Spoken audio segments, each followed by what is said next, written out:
Mark never defended me during these comments. If anything, he seemed to soak up his mother's attention and approval, nodding along when she'd make suggestions about how I could be a better wife. It was like watching him transform back into a 12-year-old boy who just wanted his mommy to be proud of him, even if it meant throwing his wife under the bus. The worst part was that I started to believe some of it. When you hear enough times that you're too focused on work, too stressed, too this or too that, you start to wonder if maybe there's truth to it. Maybe I was the problem. Maybe I wasn't trying hard enough to be the kind of wife who could give her husband the family he wanted. 6 months ago, things reached a breaking point. We'd been seeing Dr. Foster regularly, and she recommended we consider IVF. It was expensive, emotionally draining, and came with no guarantees, but it was our best option for conceiving. I was ready to try anything, but Mark hesitated. "It's a lot of money, Rachel," he said, scrolling through the treatment costs on his laptop. "And what if it doesn't work? We could spend our savings and still end up with nothing." The way he said nothing stung, like having me wouldn't be enough if we couldn't have children.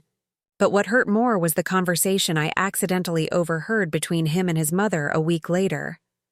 I'd come home early from work with a headache and heard voices in the kitchen. I was about to announce myself when I heard Linda say, "Maybe this is God's way of telling you something, sweetheart. Not every woman is meant to be a mother. Some women are just too selfish or too focused on themselves." "I don't know, Mom," Mark replied, and my heart stopped as I waited for him to defend me. "She keeps pushing for these expensive treatments, but maybe you're right. Maybe we should just accept that this isn't meant to happen." "Have you considered that she might not even want children?" Linda continued. "Some career women just go through the motions because they think they should.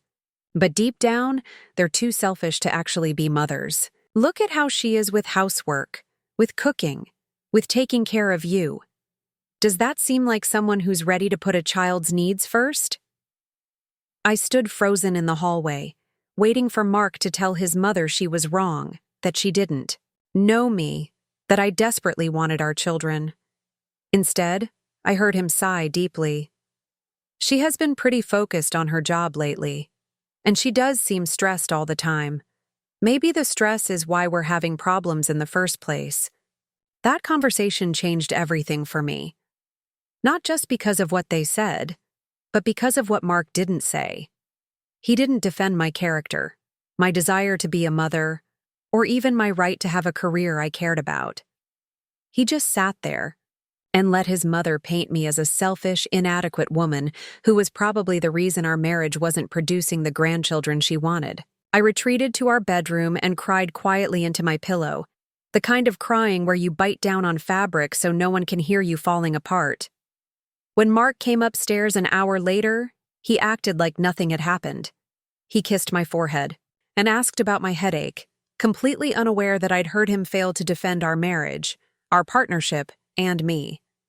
After that day, I started paying closer attention to things I'd been choosing to ignore. The way Mark would sigh heavily when I talked about work projects I was excited about, how he'd make little comments about my appearance that seemed supportive, but left me feeling criticized. "You look nice, but maybe something more conservative for dinner with my parents."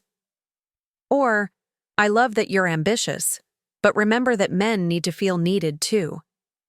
I noticed how he'd steer conversations away from my accomplishments and toward his own. If someone asked about my latest marketing campaign that had been featured in a local business magazine, he'd quickly change the subject to a big insurance policy he'd sold. It was subtle, but constant, like he was slowly erasing me from our shared narrative. The loneliness of it all was crushing. In a small town like Riverside, your social circle is pretty limited, especially when you're married. Most of my friends from college had moved to bigger cities, and my work friendships stayed pretty surface level. My closest friend was Jessica Martinez, a nurse at Riverside General who I'd met in a yoga class 2 years ago. She was one of the few people who seemed to see through Mark's perfect husband act. "He interrupts you a lot," she mentioned one day, when we were having coffee at Cornerstone Cafe downtown. "Like, Every time you start to tell a story, he jumps in and redirects the conversation back to himself. I'd laughed it off then, making excuses about how excited he got when he had news to share. But Jessica planted a seed that started growing. "You seem sad lately," she said during another coffee date a few months ago. "I know the fertility stuff is hard, but this seems like more than that. Are you okay? Really okay?" The question caught me off guard because no one had asked me how I was doing in months. Everyone always asked how we were doing, like Mark and I were a single unit rather than two individual people with separate feelings about our situation. I wanted to tell Jessica everything that day. About the overheard conversation, about feeling invisible in my own marriage, about how I'd started to believe that maybe I really was the problem. But admitting that out loud felt like admitting failure, and I wasn't ready for that yet. Instead, I threw myself into work.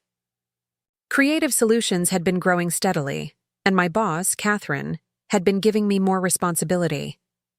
I was managing social media campaigns for several local businesses, and I was good at it. Really good.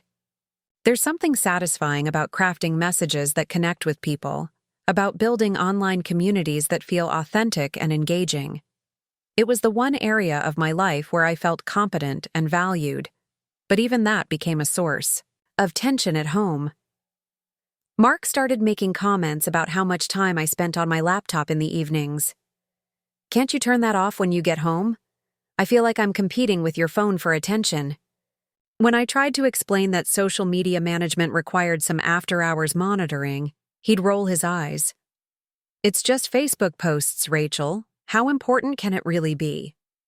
The dismissiveness in his voice stung every time. My work wasn't just anything. I was building brands, creating connections, driving real business results for my clients. But in Mark's world, if it wasn't traditional 9-to-5 work that ended when you walked out the office door, it wasn't real work worth respecting. 3 months ago, Dr. Foster finally convinced us to start IVF. The process was exactly as difficult as everyone warned it would be. The hormone injections made me emotional and bloated. The constant monitoring appointments disrupted my work schedule. The financial stress was real, even though our insurance covered some of it. But for the first time in months, I felt hopeful. This was something concrete we could do, a path forward when everything else felt stuck. Mark's attitude about the process was complicated. He was supportive in practical ways, driving me to appointments when he could, helping with injection schedules. But emotionally, he seemed detached, like he was going through the motions because it was expected, rather than because he was excited about the possibility of finally becoming parents. "Just try not to get your hopes up too much," he said the night before our first embryo transfer. "I don't want you to be devastated if this doesn't work." His words were meant to be protective, but they felt more like he was already preparing for failure, like he didn't believe my body was capable of doing what we needed it to do. The 2-week wait after the transfer was torture. I analyzed every twinge, every feeling, every possible symptom. Mark seemed to be avoiding the subject entirely, throwing himself into work and spending more time at his parents' house helping his dad with various projects. When I mentioned feeling nervous about the upcoming pregnancy test, he'd change the subject or suggest I try not to think about it so much. 2 weeks ago, I went to Dr. Foster's office alone for the blood test that would tell us if the IVF had worked. Mark had a client meeting he couldn't reschedule, which felt symbolic of how different our priorities had become. I sat in that waiting room surrounded by other women in various stages of their fertility journeys, some with partners, some alone, all of us hoping for the same miracle. When Dr. Foster called me back into her office with a smile on her face, I knew before she said the words. "Congratulations, Rachel. You're pregnant." The relief and joy that flooded through me was overwhelming. After 3 years of disappointment, of feeling broken, of being told I was too stressed or too focused on the wrong things, my body had finally done what we'd been trying so hard to achieve. I wanted to call Mark immediately, but something stopped me. Maybe it was the memory of all his comments about not getting my hopes up, or his general detachment during the process. Maybe it was the knowledge that he'd been having private conversations with his mother about my inadequacies as a potential mother. Whatever it was, I decided to wait, to savor this moment privately before sharing it with someone who might not celebrate it the way I needed him to. Dr. Foster printed out ultrasound photos from the early scan she'd done, and I stared at the tiny cluster of cells that represented everything we'd been working toward. "It's very early," she cautioned, "but everything looks good so far. We'll want to monitor you closely over the next few weeks." I nodded, tucking the photos carefully into my purse like precious treasures. I drove home in a daze, planning how I would tell Mark. Maybe I'd cook his favorite dinner and surprise him afterward. Maybe I'd wrap the ultrasound photos and present them as a gift. Maybe I'd just blurt it out the moment he walked through the door because I was too excited to contain it. But when I got home, Mark wasn't there. His car was gone, and there was a note on the kitchen counter saying he'd gone to help his dad fix something in their garage and would be home late. "Don't wait up," it said. The deflation I felt was immediate and sharp. Here I was, carrying the news we'd been waiting 3 years to hear, and my husband wasn't even home to share it with. I called Jessica instead, and she screamed with joy when I told her. "Rachel, oh my God, this is amazing. How are you feeling? Are you excited? Are you terrified? When are you telling Mark?" Her enthusiasm was exactly what I needed, the celebration I'd been craving. "Tonight when he gets home," I said, though doubt was already creeping in. "I just need to figure out the right way to do it." Jessica sensed my hesitation. "He's going to be thrilled," she said, but her voice carried a note of uncertainty that matched my own feelings. We both knew that Mark's reaction to good news wasn't always what it should be, especially lately. When Mark finally came home at nearly 11 o'clock, I was already in bed, the ultrasound photos hidden in my jewelry box. He was tired and distracted, complaining about his dad's stubborn refusal to hire professionals for home repairs. The moment didn't feel right for life-changing news, so I decided to wait for a better opportunity. That opportunity never seemed to come. The next day was busy with work deadlines, and Mark had back-to-back client meetings. The day after that was Sunday dinner at his parents' house, which definitely wasn't the right time or place. By the middle of the week, my secret was starting to feel heavy but also precious. For the first time in months, I had something that was entirely mine, something Mark couldn't criticize or his mother couldn't find fault with. I started taking pictures of my belly, even though there was nothing to see yet. I downloaded pregnancy apps and read about what was happening with the baby each day. I imagined telling my sister Lauren, my parents, my co-workers. I pictured finally being able to answer Linda's questions about grandbabies with a smile instead of a forced laugh. But as the days passed, I also started noticing things that made me hesitate to share the news. Mark seemed more distant than usual, spending even more time at his parents' house and less time talking to me about anything substantial. When I'd try to bring up the future, our plans, anything beyond the immediate present, he'd deflect or change the subject. One evening, I caught the tail end of another phone conversation between him and Linda. "I don't know what to do about it, Mom," he was saying in that same tone I'd heard months earlier.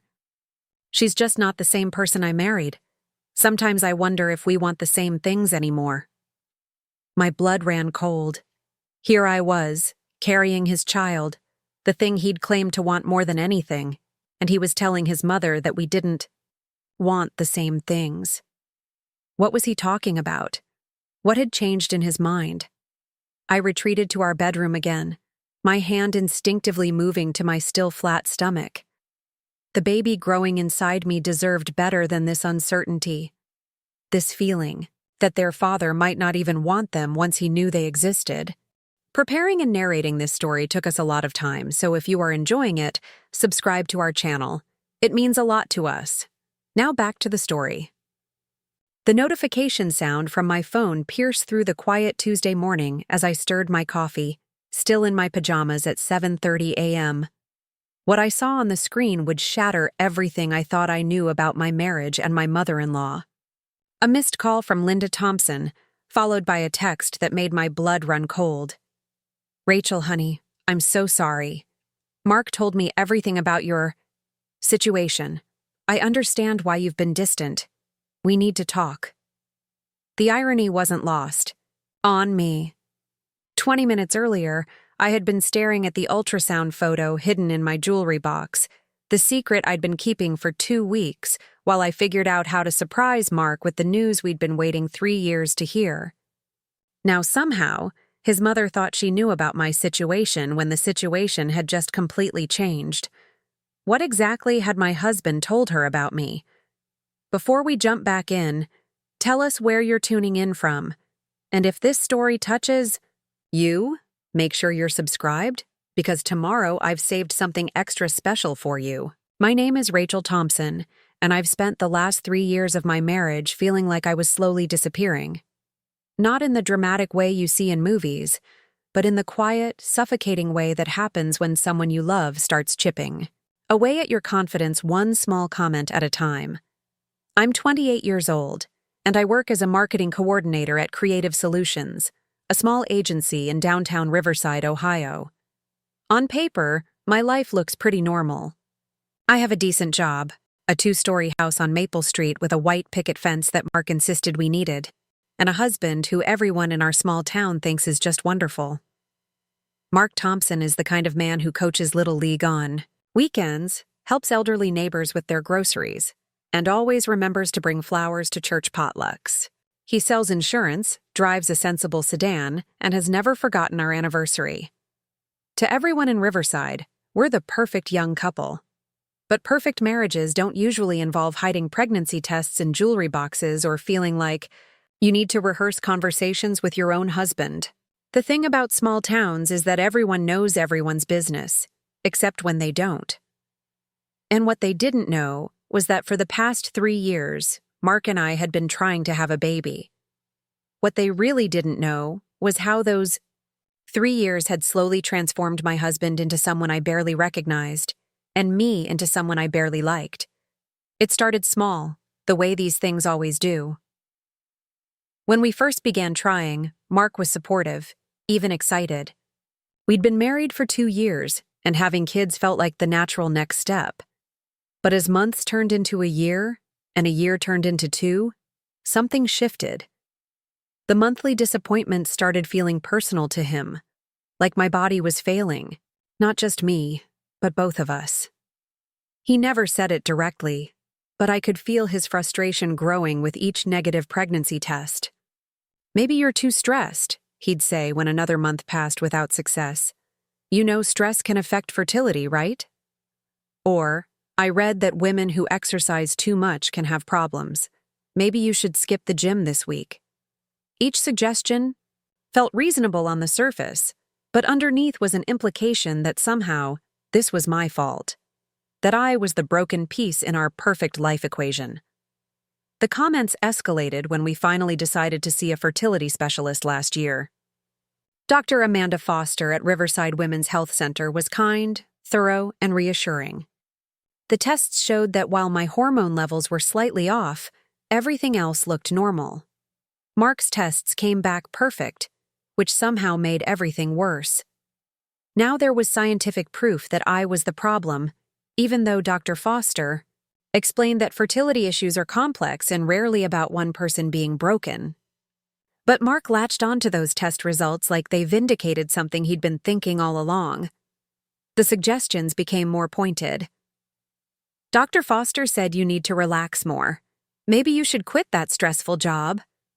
Or, "I think you're too focused on work." Successful women sometimes have to choose between careers and families. The worst part was how he said these things with concern in his voice, like he was looking out for my best interests. Living in Riverside made everything harder. In a town of 12,000 people, everyone knows when you've been married for 3 years without kids. The questions start out innocent enough. When are you two going to give me some grandbabies? Linda would ask during Sunday dinners, her eyes twinkling with expectation. Or church ladies would pat my arm and say, "Don't worry, honey. God's timing is perfect. Your babies will come when they're meant to." But as time went on, the questions became more pointed, the looks more sympathetic. I could feel people doing the math, counting the years since our wedding, wondering what was wrong. And Mark, who thrived on being seen as successful and capable, started to get defensive about it. "People are starting to ask questions," he told me one night after a particularly awkward dinner at his parents' house. "Mom pulled me aside tonight to ask if everything was okay with us. She's worried that maybe we're having problems." The way he said it made it clear that he was more concerned about what people thought than how I felt about those conversations. That's when the distance really started. Mark began having more conversations with his mother about our personal life. Conversations that I wasn't part of, but somehow always seemed to be about. I'd catch the end of phone calls where his voice would drop, and he'd say things like, "Yeah, it's been hard on both of us," or "We're still figuring things out." When I'd ask what they were discussing, he'd brush it off. "Just family stuff. Mom worries, you know how she is." Linda Thompson is the kind of mother-in-law who means well but has opinions about everything.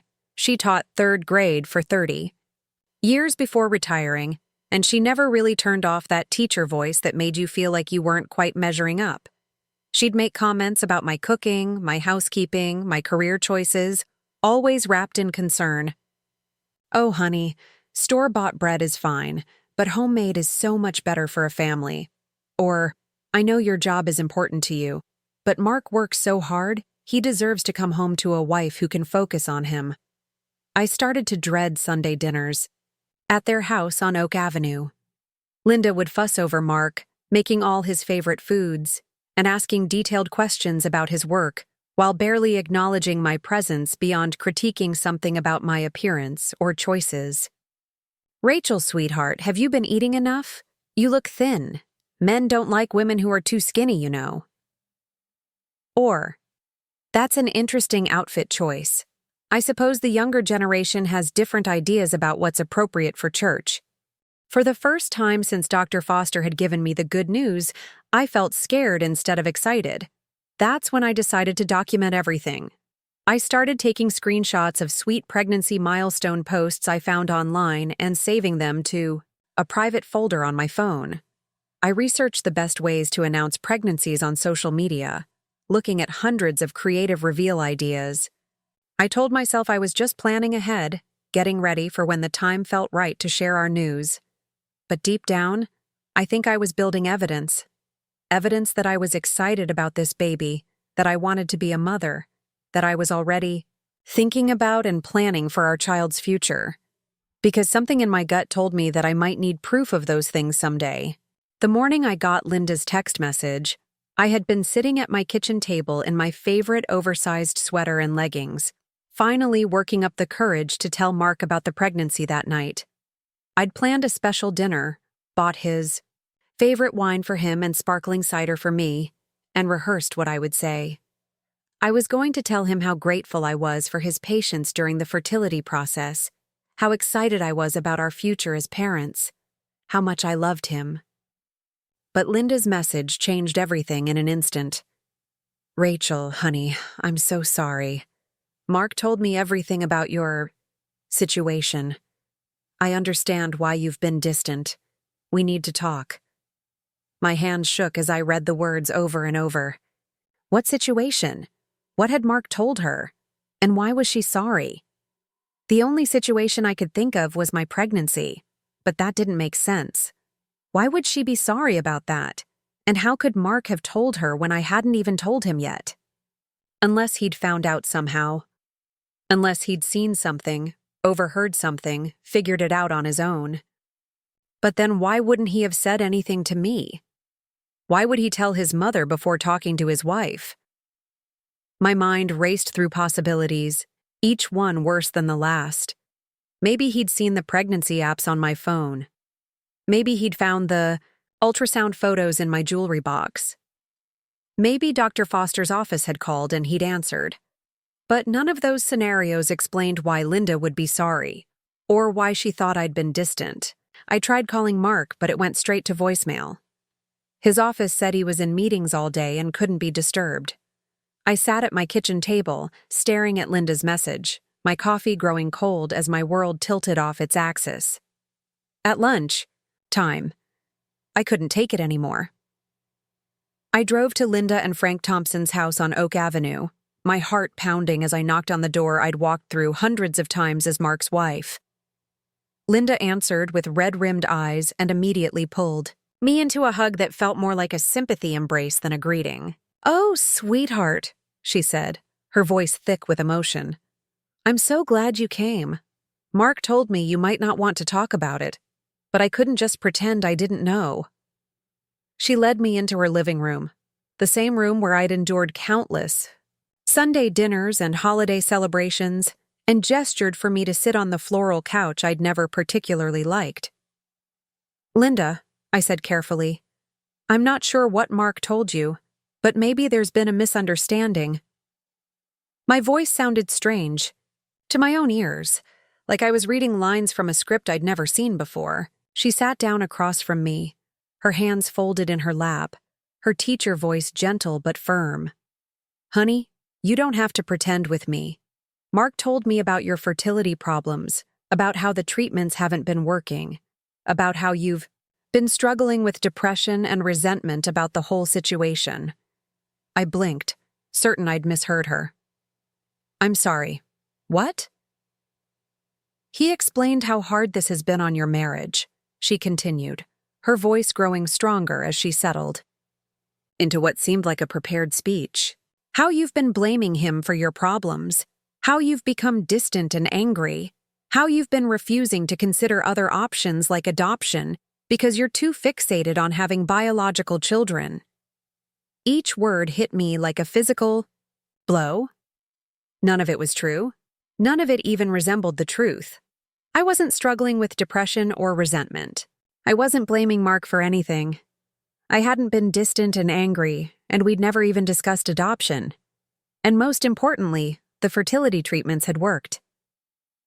I was sitting in my mother-in-law's living room, pregnant with her grandchild, while she told me about my supposed fertility failures. "That's not—" I started, but Linda held up her hand. "I know this is hard to hear, Rachel, but Mark is worried about you. He thinks you might need professional help to deal with your feelings about not being able to have children. He's afraid that if this continues, it's going to destroy your marriage." The room felt like it was spinning. I gripped the arm of the couch, trying to steady myself as Linda's words sank in. Mark had painted a picture of me as a mentally unstable, bitter woman who was destroying our marriage because I couldn't accept my supposed infertility. He'd made me the villain in a story where I was actually carrying the happy ending we'd been trying to achieve for 3 years. But why? Why would he lie to his mother about something so fundamental? Why would he make me sound like the problem, when he knew exactly how hard I'd been trying? How much I wanted our children, how committed I was to our marriage despite his increasing emotional distance. And then, like pieces of a puzzle clicking into place, I understood. This wasn't about my fertility or our marriage. This was about Mark creating a narrative that made him the long-suffering husband and me, the unstable wife. This was about laying groundwork for something, preparing his family and probably our community for a story about why our marriage was failing.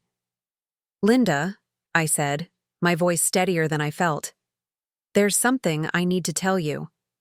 I reached into my purse and pulled out my phone, navigating to the photo I'd taken of my ultrasound pictures. "Mark doesn't know this yet, but our last IVF treatment worked. I'm pregnant." The color drained from Linda's face as she stared at my phone screen.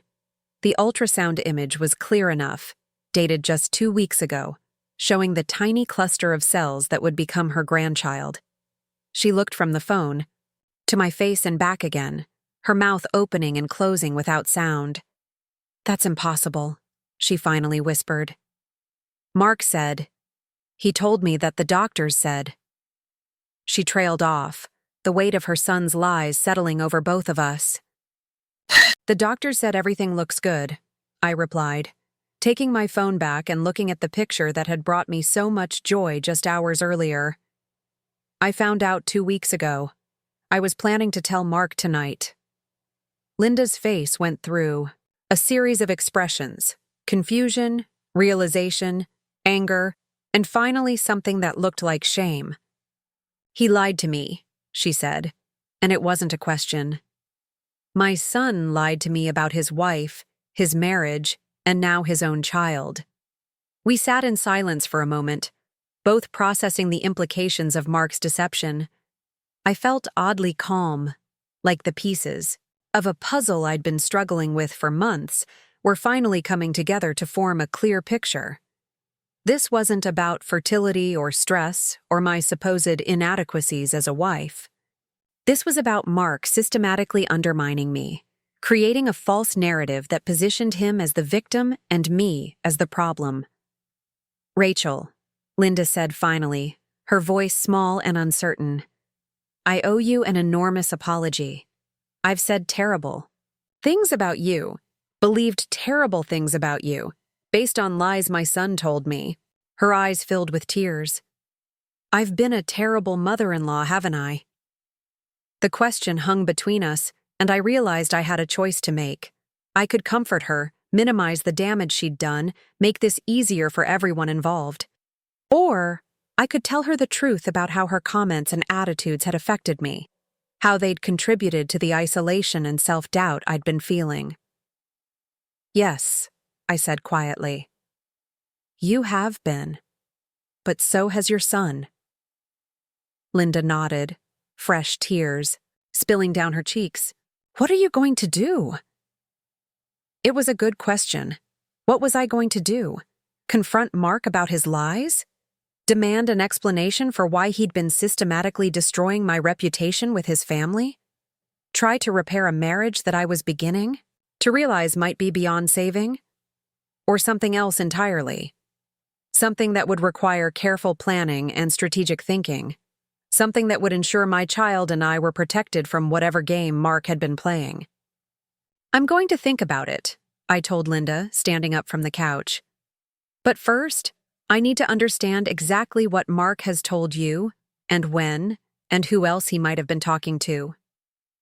Linda wiped her eyes and straightened her shoulders, her teacher instincts kicking in. "You're right. We need to figure out exactly what's been going on." She looked at me with something that might have been respect for the first time since I'd married her son. "What do you need me to do?" As I drove home from Linda's house, my mind was already working through possibilities. Mark wouldn't be home for hours, which gave me time to think, to plan, to decide how I wanted to handle this revelation. The pregnancy that had felt like the solution to all our problems was now just one piece of a much more complicated puzzle. But for the first time in months, I didn't feel powerless. I felt angry, yes, but also clear-headed and determined. Mark had underestimated me, had counted on my isolation and self-doubt to keep me from questioning his version of reality. He'd forgotten that I worked in marketing, that I understood the power of narrative and messaging, that I knew how to research and document and build compelling cases. He'd also forgotten that his mother, despite her flaws, was fundamentally a decent person who loved her family and valued truth. Linda might have been critical and overbearing, but she wasn't cruel or vindictive. Once she understood what her son had been doing, I suspected she'd be as angry as I was. I pulled into our driveway and sat in my car for a moment, looking at the house Mark and I had bought together 3 years ago. The white picket fence, the carefully maintained garden, the swing on the front porch that we'd installed for the children we planned to have someday. From the outside, it looked like the perfect home for the perfect family, but I was beginning to understand that sometimes the most beautiful facades hide the deepest problems, and sometimes the only way to save what matters most is to be willing to tear down everything that's been built on lies. I placed my hand on my stomach, feeling protective of the tiny life growing inside me. This baby deserved better than a father who would lie about their existence, better than a family built on deception and manipulation. And I was going to make sure they got it, no matter what it cost me. The first step was understanding exactly what Mark had been doing, how long he'd been doing it, and who else might know his version of the story. Then I could decide how to respond, how to protect myself and my child, and how to ensure that the truth finally came to light. I unlocked my phone and started typing a text to Jessica. "Are you free tonight? I need to talk, and it's important." Her response came back immediately. "Of course, come over whenever you want." As I gathered my purse and headed toward the front door, I felt something I hadn't experienced in months: determination. Mark thought he'd been clever, painting me as the problem while positioning himself as the victim. He thought he could control the narrative, manage the story, keep me isolated and doubting myself. He was about to learn just how wrong he was. Jessica's apartment on Pine Street was the kind of cozy space that immediately made you feel safe, with soft lighting, overstuffed cushions, and the faint scent of vanilla candles. When she opened the door and saw my face, she didn't ask questions, just pulled me inside and handed me a cup of tea before I'd even taken off my coat. "Start from the beginning," she said, settling into the corner of her couch while I paced around her living room, too agitated to sit still. So I told her everything. About Linda's text, about the lies Mark had apparently been telling his mother, about the pregnancy he didn't even know about yet, about the conversation I'd overheard months ago where he'd let his mother tear me apart without saying a word in my defense. Jessica listened without interrupting, her nurse training evident in the way she absorbed information and asked clarifying questions. When I finished, she was quiet for a long moment, processing everything I'd revealed. "Rachel," she said finally, "this isn't just about a misunderstanding or poor communication. This is calculated. Mark has been systematically destroying your reputation with his family, probably for months. The question is why." I had been thinking the same thing during the drive over. I keep trying to figure out what he gains from making me look like the problem. If he wants a divorce, he could just ask for one. If he's unhappy, we could try counseling. Why create this elaborate fiction about me being mentally unstable and bitter about our fertility issues? Jessica pulled out her laptop and opened a new document. "Let's map this out," she said, her analytical mind kicking into gear. "What exactly did Linda say he told her, and when do you think these conversations started happening?" For the next 2 hours, we documented everything I could remember. Linda had mentioned Mark telling her about my supposed depression and resentment, my alleged refusal to consider adoption, my apparent blame toward him for our fertility problems. She'd also referenced conversations about my career focus and how it was supposedly affecting our marriage. None of it was true, but all of it painted a picture of a woman who was selfish, unstable, and unsuitable for marriage or motherhood. "He's been building a case," Jessica said, staring at our notes. "Look at the timeline. These conversations with his mother started ramping up right around the time you began IVF treatments. It's like he was preparing everyone for the idea that you were the problem in your marriage." The realization hit me like a physical blow. He never expected the IVF to work. He was already planning his exit strategy. Jessica nodded grimly. "And now that you're pregnant, he's probably panicking. His whole narrative falls apart if you successfully have his child. How can you be too selfish and career-focused to be a mother if you're literally growing his baby?" I sank into the chair across from her, the weight of Mark's betrayal settling over me fully for the first time. This wasn't just about him being unsupportive or emotionally distant. This was about him actively sabotaging my relationships with his family and possibly our community, creating a foundation for leaving me while making it look like my fault. "There's something else," I said, remembering the overheard phone conversations I'd dismissed as stress. "He's been having a lot of private calls lately, Conversations where he lowers his voice and talks about figuring things out and how I'm not the same person he married. I thought he was just venting to his mom, but what if he's been talking to other people too? Jessica's expression darkened. Like who? I don't know. Maybe his friends, people at work, other family members. In a town this size, if enough people hear the same story, it becomes the truth whether it's accurate or not. I thought about all the subtle changes I'd noticed in how people interacted with me lately. Fewer invitations to social gatherings, shorter conversations at church, sympathetic looks that I'd attributed to our fertility struggles but might have been about something else entirely. We need to find out how far this has spread, Jessica said, already typing notes into her laptop. And we need to document everything before you confront him. Because once he knows that you know, he's going to go into damage control mode. The next morning, I called in sick to work and began what Jessica and I had dubbed my reconnaissance mission. My first stop was the Riverside Women's Health Center, where I had a regularly scheduled appointment with Dr. Foster. As she performed the routine ultrasound that confirmed everything was progressing normally with my pregnancy, I carefully brought up the subject of patient confidentiality. Dr. Foster, I said as she cleaned the ultrasound gel from my stomach. I know this might sound paranoid, but I need to confirm that you haven't discussed my case with anyone other than me. Not my husband, not anyone who might have called claiming to be family. She looked surprised by the question. Of course not, Rachel. Patient confidentiality is absolute. I would never discuss your medical information with anyone without your explicit written consent. Why do you ask? I'm having some personal issues at home, and I need to make sure that my medical information stays private until I'm ready to share it. I paused, then decided to push further. Has anyone called your office asking about me? Anyone at all? Dr. Foster shook her head firmly. No one has called, and even if they had, we wouldn't provide any information. Is everything okay? You seem more stressed than usual. I assured her that everything was fine and scheduled my next appointment, but her confirmation was both reassuring and troubling.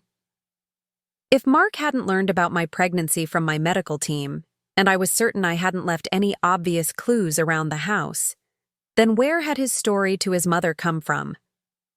Had he simply invented the narrative about failed treatments and my supposed reaction to them? My next stop was more delicate.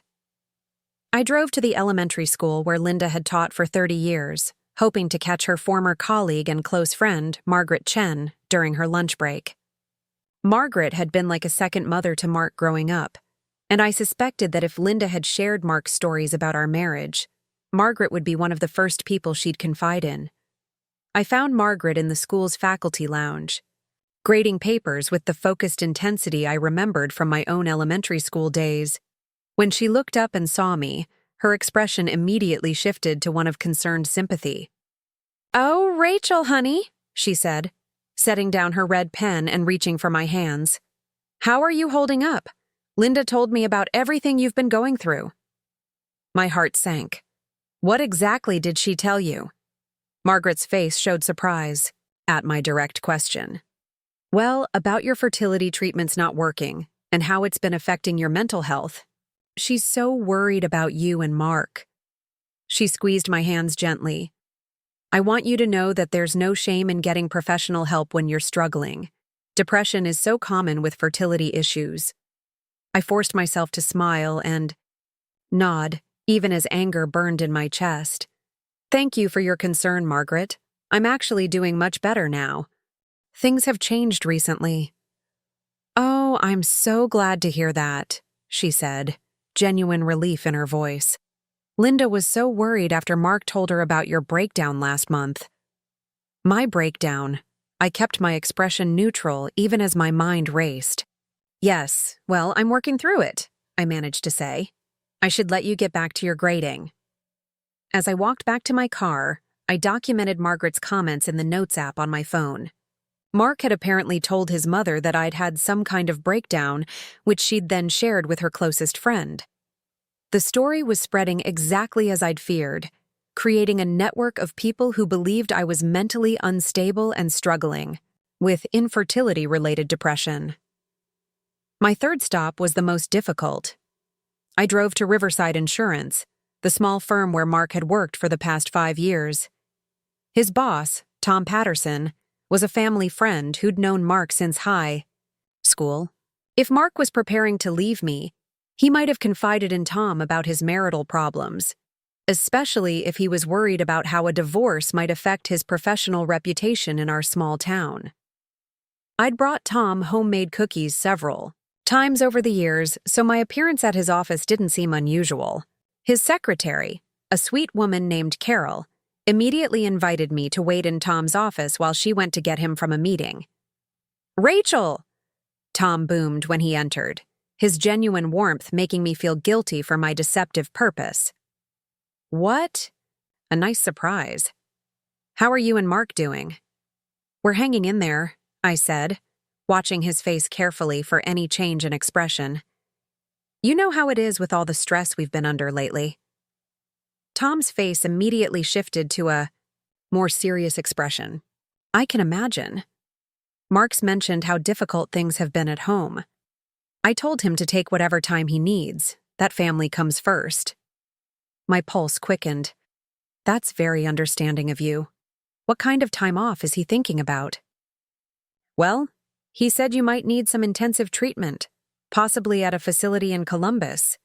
He's been researching family leave options and how long the company could hold his position." Tom's voice was filled with concern.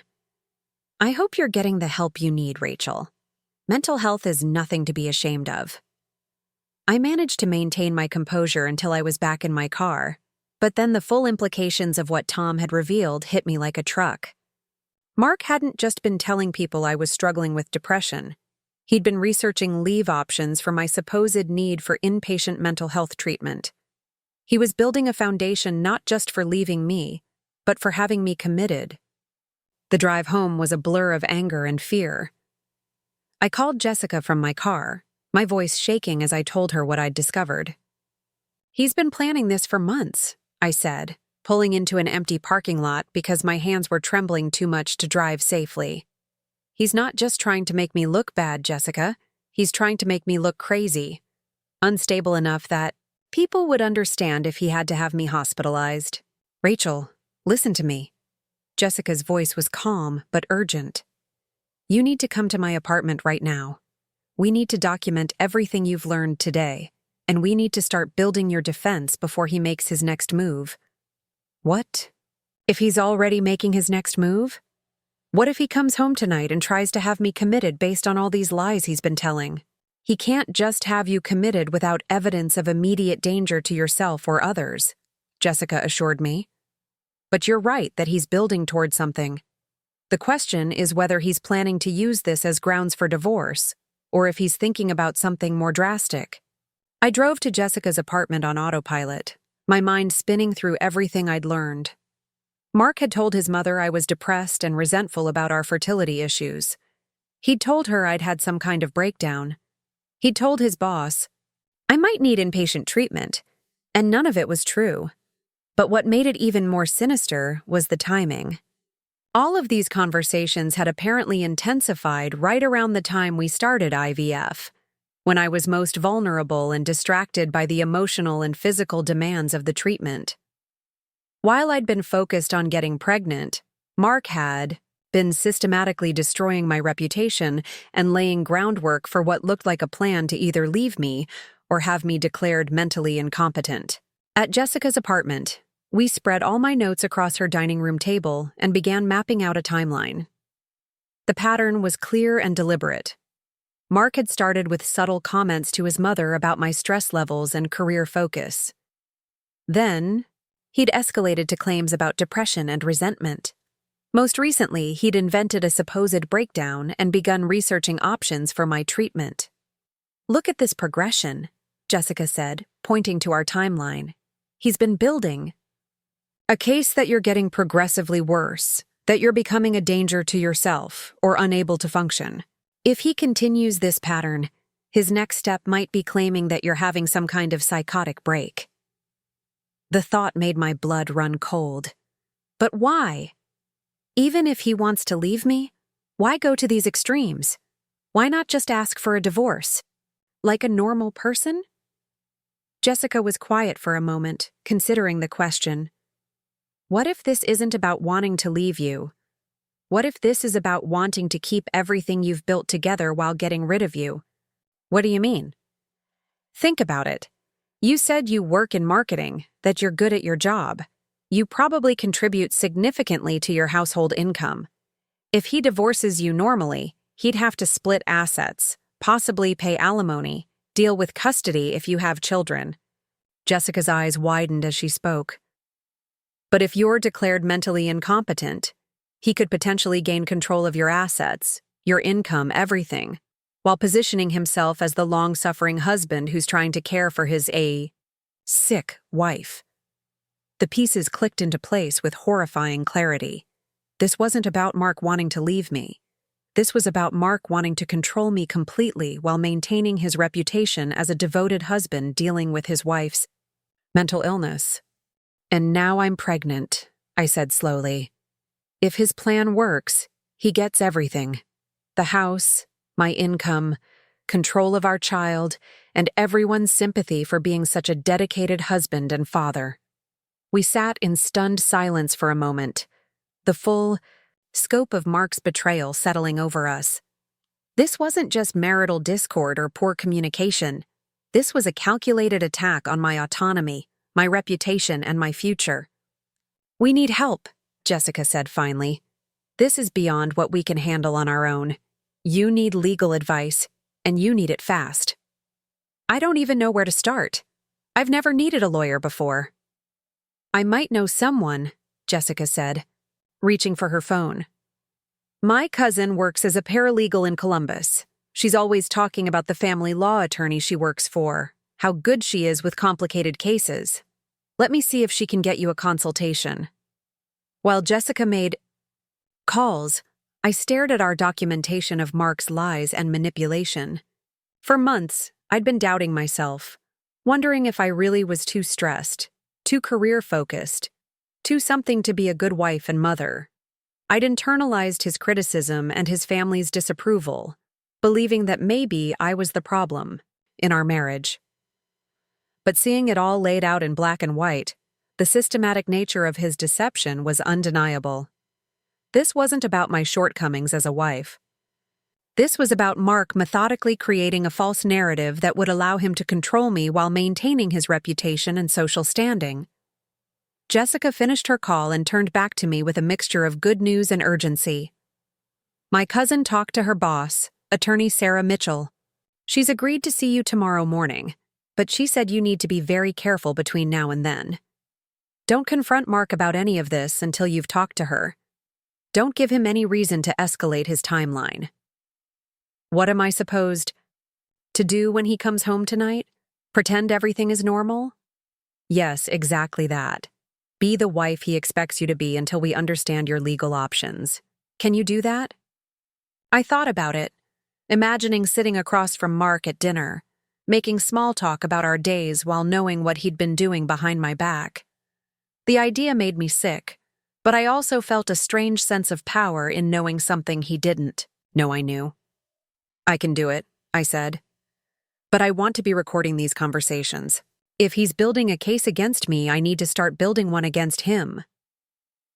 Jessica nodded approvingly. Smart. Document everything from now on. Dates, times, witnesses, exact quotes if possible. If this goes legal, you'll need evidence of his deception. That evening, I went home and cooked Mark's favorite meal, pot roast with mashed potatoes and green beans. I set the table with our good dishes and lit candles, playing the role of the loving wife while my phone discreetly recorded our conversation from my purse on the counter. Mark came home in a good mood, whistling as he hung up his coat and commenting on how nice the house smelled. "This is a nice surprise," he said, kissing my cheek. "What's the occasion?" "No occasion," I replied, my voice steady despite the turmoil inside me. "I just felt like making something special. How was your day?" As we ate dinner, I listened to Mark tell stories about his clients and office politics, the same mundane details he'd shared hundreds of times before. But now I heard everything differently. When he mentioned talking to his mom during lunch, I wondered what lies he'd told her today. When he complained about a difficult client, I wondered if he'd used that as an excuse to discuss his supposed marital problems with Tom. "You seem quiet tonight," Mark observed as I cleared the dishes. "Everything okay?" "Just tired," I said, forcing a smile. "It's been a long week." "You have been looking tired lately," he said, and I caught something calculating in his tone. "Maybe you should see Dr. Peterson about getting something to help you sleep better."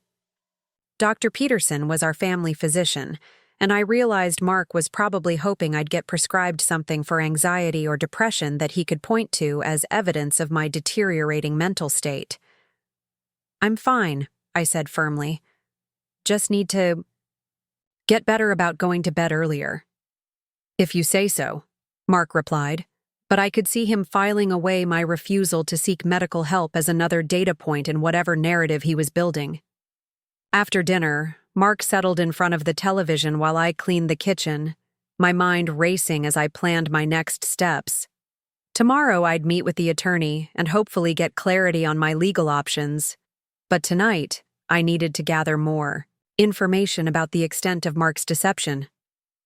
Once Mark was absorbed in his sports program, I quietly retrieved my laptop and began systematically searching through our shared cloud storage, email accounts, and social media. What I found there made my earlier discoveries look tame by comparison.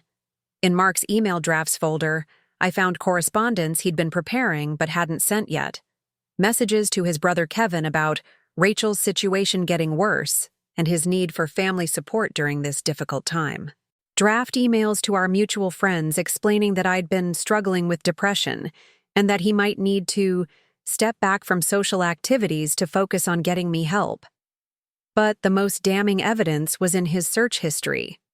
Over the past 3 months, Mark had been researching involuntary commitment procedures in Ohio, mental health facilities in our area, and legal guardianship processes for spouses with psychiatric conditions. He'd visited websites about spousal rights during mental health crises and forums where men discussed dealing with wives who had postpartum depression. The last search made me physically nauseous. Mark had been researching postpartum depression, symptoms and treatment options. He was already planning how to use my pregnancy against me, probably hoping that the hormonal changes and stress of new motherhood would provide cover for claims about my mental instability. I screenshot everything I found, saving the images to a secure folder that Mark wouldn't have access to. As I worked, I felt my fear transforming into something harder and more focused. Mark thought he was playing a sophisticated game, manipulating information and people to get what he wanted. But he'd underestimated me in ways that were about to become very costly for him. By the time I closed the laptop, I had a clear picture of Mark's plan.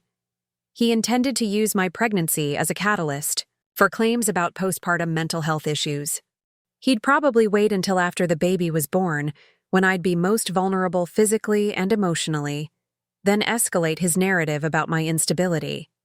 With enough documentation of my supposed deteriorating condition, he could potentially have me committed to a mental health facility, giving him legal guardianship of our child and control of our assets. It was brilliant in its cruelty, and it might have worked if I hadn't accidentally discovered it early in the process. But now that I knew what he was planning, I could take steps to protect myself and our baby. I went to bed that night while Mark was still watching television, claiming tiredness, but actually wanting time to process everything I'd learned. As I lay in the dark, listening to the sounds of Mark getting ready for bed, I placed my hand on my stomach and made a silent promise to the tiny life growing inside me. "I'm going to protect you," I whispered. "Your father may not be the man I thought he was, but I'm going to make sure you're safe, and I'm going to make sure the truth comes out." When Mark finally came to bed, I pretended to be asleep, controlling my breathing while he settled beside me. For months, I'd felt isolated and uncertain, doubting my own perceptions and wondering if I really was the problem in our marriage. But now I knew exactly what I was dealing with, and I had a plan. Tomorrow, I'd meet with the attorney and begin building my legal defense. I'd document every lie Mark had told and every person he'd told them to. I'd gather evidence of his research into having me committed and his systematic campaign to destroy my reputation.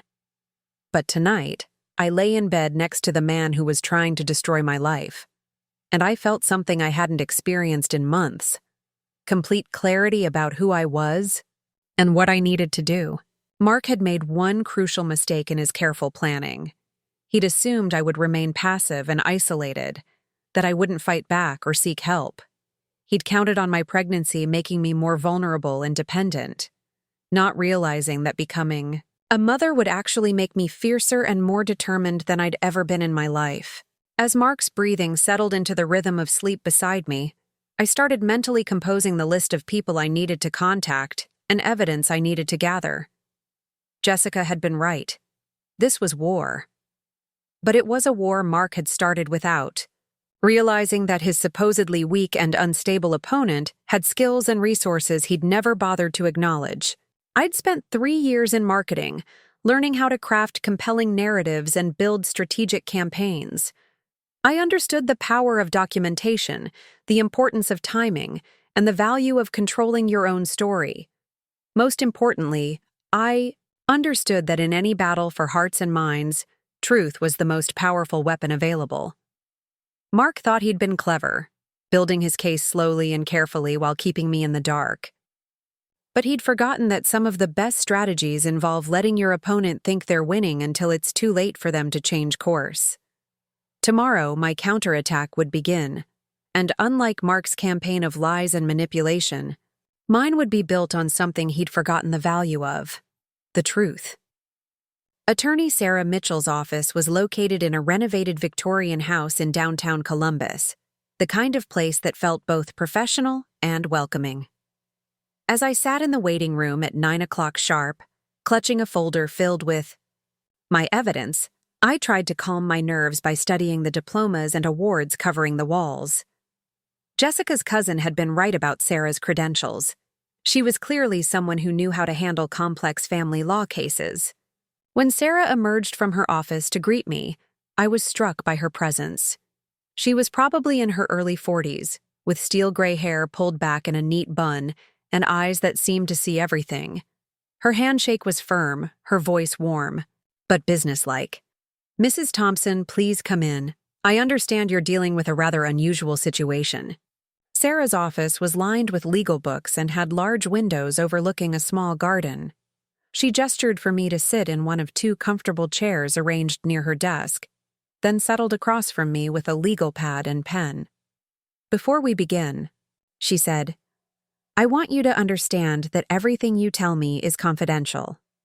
I also want to assure you that I've handled cases involving psychological manipulation and coercive control before.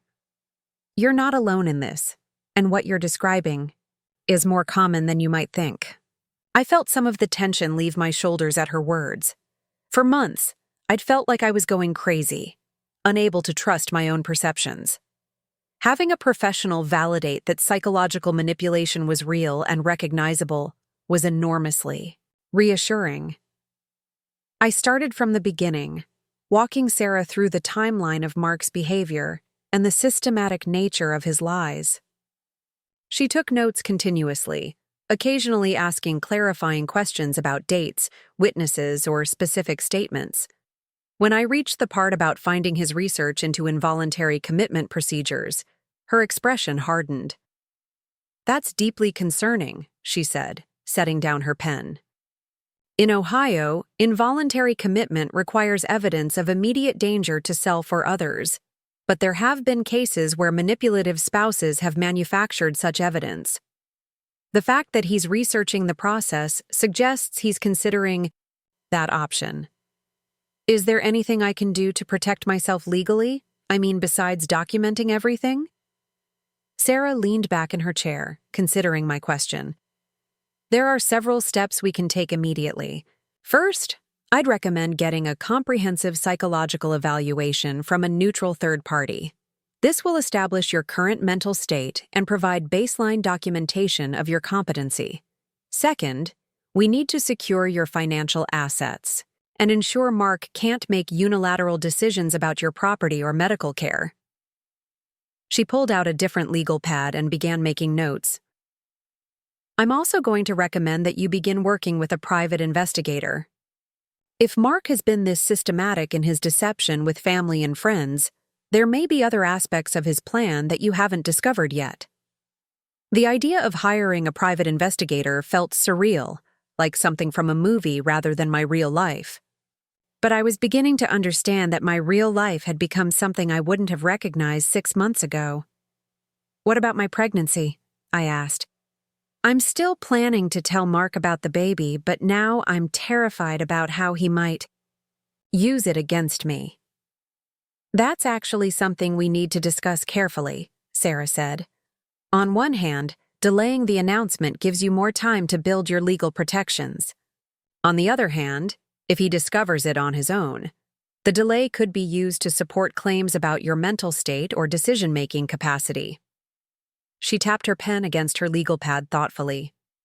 "My recommendation would be to tell him, but in a controlled environment with witnesses present. Maybe during a family gathering or social event where his reaction will be observed by others. This way, you control the narrative around the announcement." I thought about Linda's emotional reaction when I'd shown her the ultrasound photo. Despite her previous criticisms of me, she'd been genuinely excited about becoming a grandmother. If I announced the pregnancy in front of Mark's extended family, it would be much harder for him to spin it negatively. "There's something else," Sarah continued. "I want you to start creating a digital trail that contradicts his narrative about your mental state. Social media posts about your work accomplishments, photos showing you engaged in normal activities, evidence of your involvement in community events. If this goes to court, we'll need to demonstrate that you're a functional, successful person, not the unstable individual he's been describing." We spent the next hour going through my options in detail. Sarah explained the process for obtaining a psychological evaluation, gave me the contact information for a private investigator she trusted, and outlined steps for protecting my financial assets. She also provided me with specific language to use when documenting Mark's behavior, ensuring that any evidence I gathered would be admissible in court if necessary. "One more thing," she said as our meeting concluded. "I want you to consider whether there might be other women in Mark's past who experience similar treatment. Men who engage in this kind of systematic psychological manipulation often have a pattern of behavior. If we can establish that pattern, it significantly strengthens your case." The drive back to Riverside gave me time to process everything Sarah had shared. The psychological evaluation would happen next week, and I'd already scheduled a meeting with the private investigator for Thursday. But her suggestion about other women in Mark's past had opened up a new line of thinking. Mark had dated several women before we met, including a serious relationship with someone named Ashley Morrison, who'd moved away suddenly during their engagement. At the time, Mark had explained that Ashley had gotten cold feet about marriage and decided to take a job in another state. But now I wondered if there might have been more to that story. When I got home, Mark was at work and the house was empty, giving me the perfect opportunity to begin implementing Sarah's suggestions. I started by setting up a new social media strategy, posting photos and updates that showed me as active, engaged, and successful. A picture of a marketing campaign I'd recently completed, a selfie from my morning walk around the neighborhood, a post about a book I was reading for professional development. Each post was carefully crafted to contradict the narrative Mark had been building about my supposed depression and instability. I made sure to include details about my work achievements, my social connections, and my positive outlook on life. If anyone was monitoring my online presence looking for signs of mental health struggles, they wouldn't find them. Next, I began the delicate process of reaching out to people who might have information about Mark's past relationships. I started with Kevin, Mark's brother, whom I'd always gotten along with well. I called him under the pretense of planning a surprise for Mark's upcoming birthday. "Hey, Kevin, I hope I'm not catching you at a bad time. I wanted to pick your brain about something special I could do for Mark's birthday next month." "Oh, hey. Rachel, sure. What did you have in mind?" "Well, I was thinking about putting together some kind of memory book or photo collection, maybe reaching out to old friends and girlfriends to get stories about different periods of his life. Do you think Ashley Morrison would be interested in contributing something? I know they were together for a long time." There was a pause on Kevin's end of the line. "Ashley? I don't know, Rachel. That ended pretty badly. I'm not sure she'd want to be involved in anything related to Mark." My pulse quickened. "Oh, I didn't realize it ended badly. Mark always said she just got scared about the engagement and took a job out of state." "Yeah, that's one way to put it." Kevin's voice carried a note of discomfort. "Look, Rachel, I probably shouldn't get into this. It's ancient history, and Mark's moved on, obviously. But Ashley didn't just get cold feet. She left because—" He trailed off. "Because what, Kevin? If it affects Mark, maybe I should know about it." She told my mom that Mark had been telling people she was having psychological problems, that she was too unstable for marriage. Ashley swore it wasn't true, but Mark had convinced her parents and some of her friends that she needed professional help. She moved away to get away from all the drama and rumors. The blood drained from my face. Mark had done this before. The pattern Sarah had asked me to look for was right there, hidden in his previous relationship. "Kevin, do you have any way to contact Ashley? I think there might be more to this story than any of us realized." "I don't have her number, but my mom might. She always liked Ashley and felt bad about how things ended." "Why are you asking about this, Rachel? Is everything okay between you and Mark?" I forced my voice to remain steady. "Everything's fine. I just want to make sure I understand his past so I can be a better wife to him. You know how it is." "Yeah, okay. I'll ask Mom if she has Ashley's information. But Rachel, if Mark finds out you're digging into his past relationships, he's going to be upset. You know how private he is about that stuff." After I hung up with Kevin, I sat in my kitchen staring at my phone, the implications of what he'd revealed washing over me. Mark had used the same playbook with Ashley that he was using with me. He'd told people she was psychologically unstable, convinced her family and friends that she needed help, and created enough social pressure that she'd felt compelled to leave town entirely. The pattern was undeniable, and it made Mark's current behavior even more sinister. This wasn't about him being overwhelmed by our fertility struggles or making poor decisions under stress. This was who he was. Someone who systematically destroyed women's reputations and relationships when it served his purposes. I immediately called Sarah Mitchell's office and left a detailed voicemail about Kevin's revelation. Then I called Jessica and asked her to meet me at Cornerstone Cafe as soon as she could get away from work. "He's done this before," I told Jessica the moment she sat down across from me in our usual corner booth. His ex-fiancée, Ashley Morrison, left town because Mark had convinced everyone she was mentally unstable. It's the exact same pattern he's using with me. Jessica's eyes widened. "That's huge, Rachel. If we can document a pattern of behavior, it completely undermines his credibility. Does Kevin think his mom would help you contact Ashley?" "I hope so. But Jessica, this changes everything. If Mark is willing to destroy women's lives to get what he wants, what's he going to do when he realizes I know what he's been planning?" "That's why we have to be so careful about timing," Jessica said. "You can't confront him until you have all your legal protections in place and enough evidence to expose his pattern publicly. If he feels cornered, he might escalate quickly." That evening, I had to work late at Creative Solutions, which gave me an excuse to avoid dinner with Mark. When I finally got home around 8 o'clock, I found him in the living room with his laptop, typing intently. He barely looked up when I walked in. "Working on something important?" I asked, hanging up my coat. "Just some research for a client," he said, but I caught him minimizing windows on his screen. "How was your day?" "Busy, but good. I landed that new restaurant account I've been pursuing." I watched his face as I shared my professional success, noting the brief flash of irritation before he managed a smile. "That's great, honey. You've been working really hard lately." His tone carried that familiar undertone of criticism, disguised as concern. "Maybe too hard. You look exhausted." I forced myself to smile back. "Just excited about the new opportunities. I think this could lead to even bigger accounts." "Just make sure you're not overdoing it," Mark said, returning his attention to his laptop. "Stress isn't good for you, especially with everything else we've been dealing with."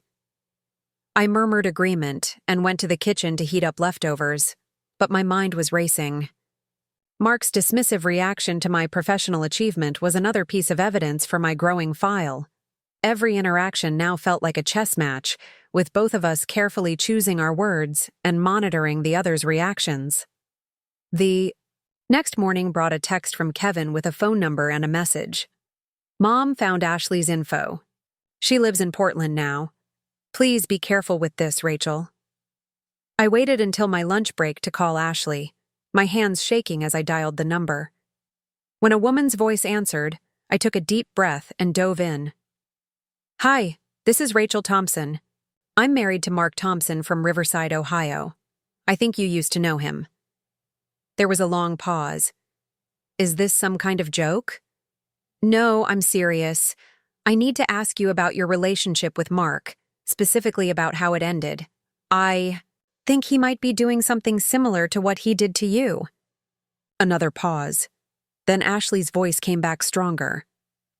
"What exactly has he been telling people about you?" For the next 30 minutes, I shared my story with Ashley while she confirmed detail after detail of Mark's pattern. He'd told her family she was too career-focused to be a good wife. He'd convinced mutual friends that she was having emotional problems related to wedding stress. He'd researched mental health facilities and discussed the possibility that she might need professional help with her supposed anxiety and depression. The worst part, Ashley said, was that people believed him. Mark was so charming, so concerned, so convincing when he talked about my problems. By the time I realized what he was doing, half our social circle thought I was having some kind of breakdown. "How did you get away from it?" "I had a friend who was a lawyer, and she helped me see that what Mark was doing was a form of psychological abuse. She advised me to document everything and then remove myself from the situation entirely. Moving to Portland was the only way I could rebuild my reputation and my life."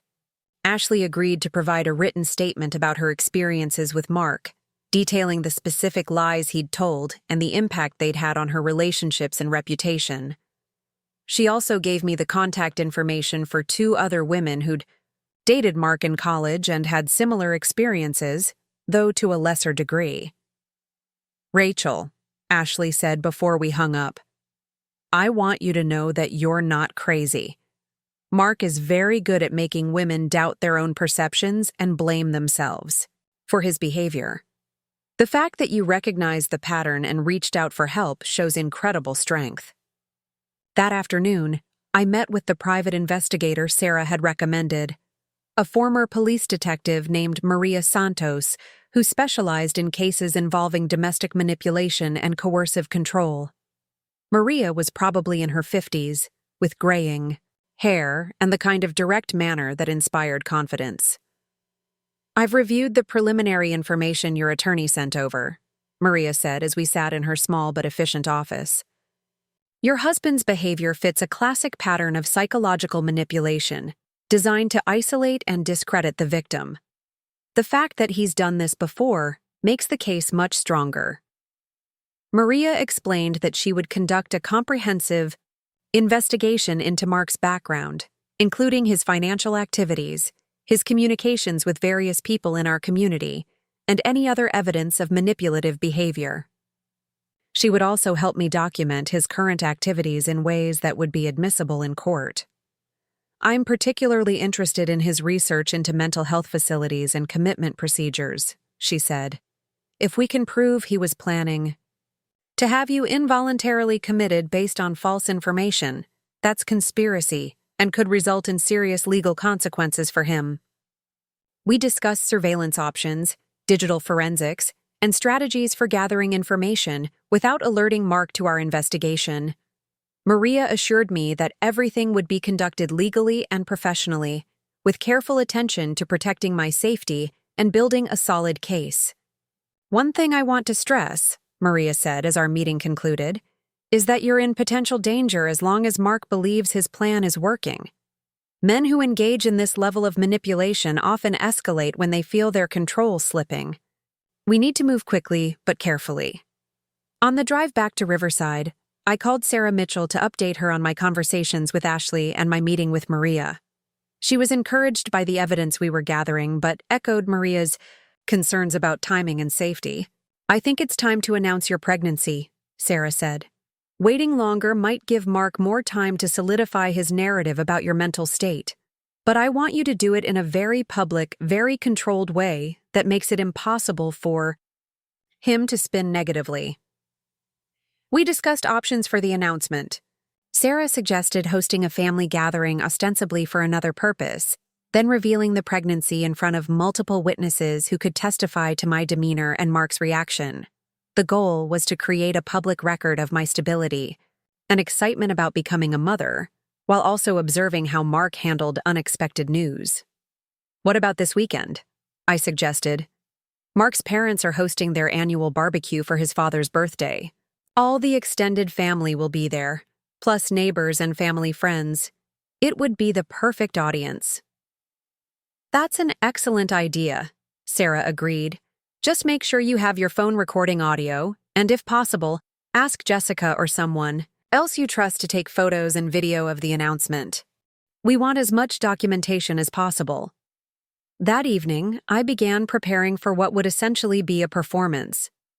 I practiced different ways to announce the pregnancy, settling on a simple, joyful approach that would be hard for anyone to criticize.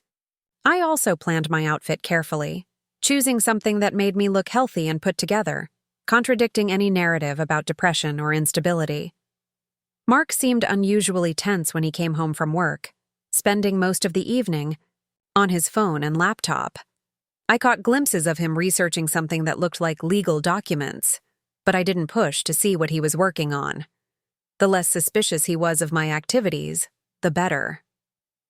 Everything okay? I asked when he finally closed his laptop around 10 o'clock. Just work stuff, he said, but his tone was curt. Some client issues I'm trying to resolve. I nodded sympathetically and suggested we both get some rest, but as I lay in bed that night, I could feel the tension radiating from Mark beside me. Something had shifted in the past few days, and I suspected he was preparing to make his next move. The question was whether I'd be ready with mine. Friday afternoon, Linda called to confirm that we'd be attending Frank's birthday barbecue on Saturday.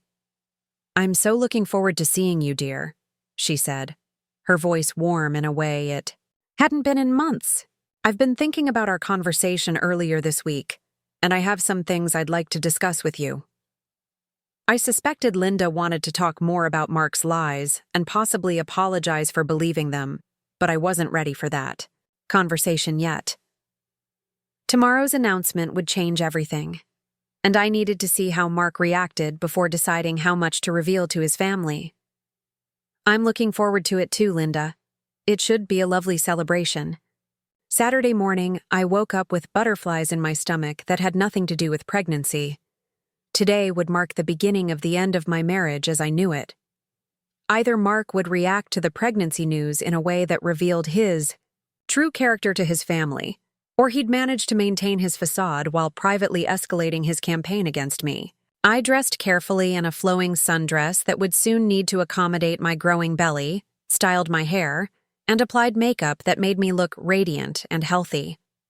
When Mark saw me, he commented that I looked nice, but there was something calculating in his eyes as he took in my appearance. "You seem excited about the barbecue," he observed as we drove to his parents' house. "I love family gatherings," I replied truthfully. "There's something special about having everyone together." What I didn't say was that there was also something powerful about having witnesses when you're about to change the course of your life forever. As we pulled into the familiar driveway on Oak Avenue, I placed my hand briefly on my stomach and whispered a silent promise to my unborn child. Today, everything changes. Today, the truth starts coming out. The Thompson family backyard was transformed into a festive celebration, with colorful balloons tied to the deck railing and the smell of grilling burgers filling the warm afternoon air. Frank stood by his new gas grill, wearing the apron Mark and I had given him last Christmas, while guests mingled across the lawn with cold drinks in their hands. The scene looked like something from a greeting card, all smiles and laughter and family togetherness. I had texted Jessica that morning, asking her to come by around 3 o'clock under the pretense of dropping off a birthday gift for Frank. She arrived carrying a wrapped present and a genuine smile, but I caught the slight nod she gave me, confirming she was ready to document whatever happened next. My phone was already recording audio in my purse, the battery fully charged and ready to capture every word of the conversation that would change everything. Linda bustled around the yard, making sure everyone had enough to eat and drink, but I noticed her stealing glances at me throughout the afternoon. Since our conversation about Mark's lies, she'd been treating me differently, with a warmth and attention that felt both genuine and guilt-laden. When she hugged me upon arrival, she'd whispered, "We need to talk soon, dear." But I'd deflected, suggesting we focus on Frank's celebration for now. Mark seemed unusually animated, working the crowd with the kind of charm that had attracted me to him in the first place. He told jokes, asked about people's jobs and families, and played the role of devoted son and loving husband with practiced ease.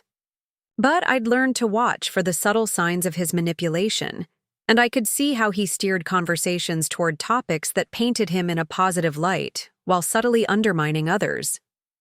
When his cousin Jennifer mentioned her recent promotion at the bank, Mark quickly shifted the conversation to his own recent sales achievements.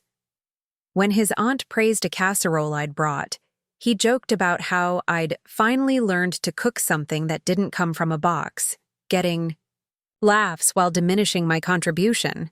Each comment was small enough to seem harmless, but together they created a pattern of him elevating himself while belittling those around him. The extended family was all there. Kevin and his wife Sarah, with their 2 young children, Mark's, Uncle Tom and Aunt Patricia, several cousins with their spouses, and longtime family friends who'd known Mark since childhood. It was exactly the audience I needed for what I was about to do. People who cared about Mark, but would also witness his unfiltered reaction to unexpected news. Around 4 o'clock, as the afternoon celebration was hitting its peak, I caught Jessica's eye and gave her the subtle signal we'd arranged. She positioned herself near the deck where she could discreetly record video on her phone while appearing to take casual party photos. I made sure my own phone was easily accessible in my purse, then took a deep breath and approached the group gathered around Frank's grill. "Excuse me, everyone," I said, raising my voice just enough to get the attention of the nearby guests. "I hope I'm not interrupting, but I have some special news I'd like to share with the family." The conversation gradually died down as people turned toward me with curious, expectant faces. Mark looked up from his conversation with Tom, and I caught a flash of confusion in his expression, like he was trying to figure out what I might announce that he didn't already know about. "Frank, I know today is about celebrating your birthday," I continued, smiling warmly at my father-in-law. "But I have news that makes this gathering even more special."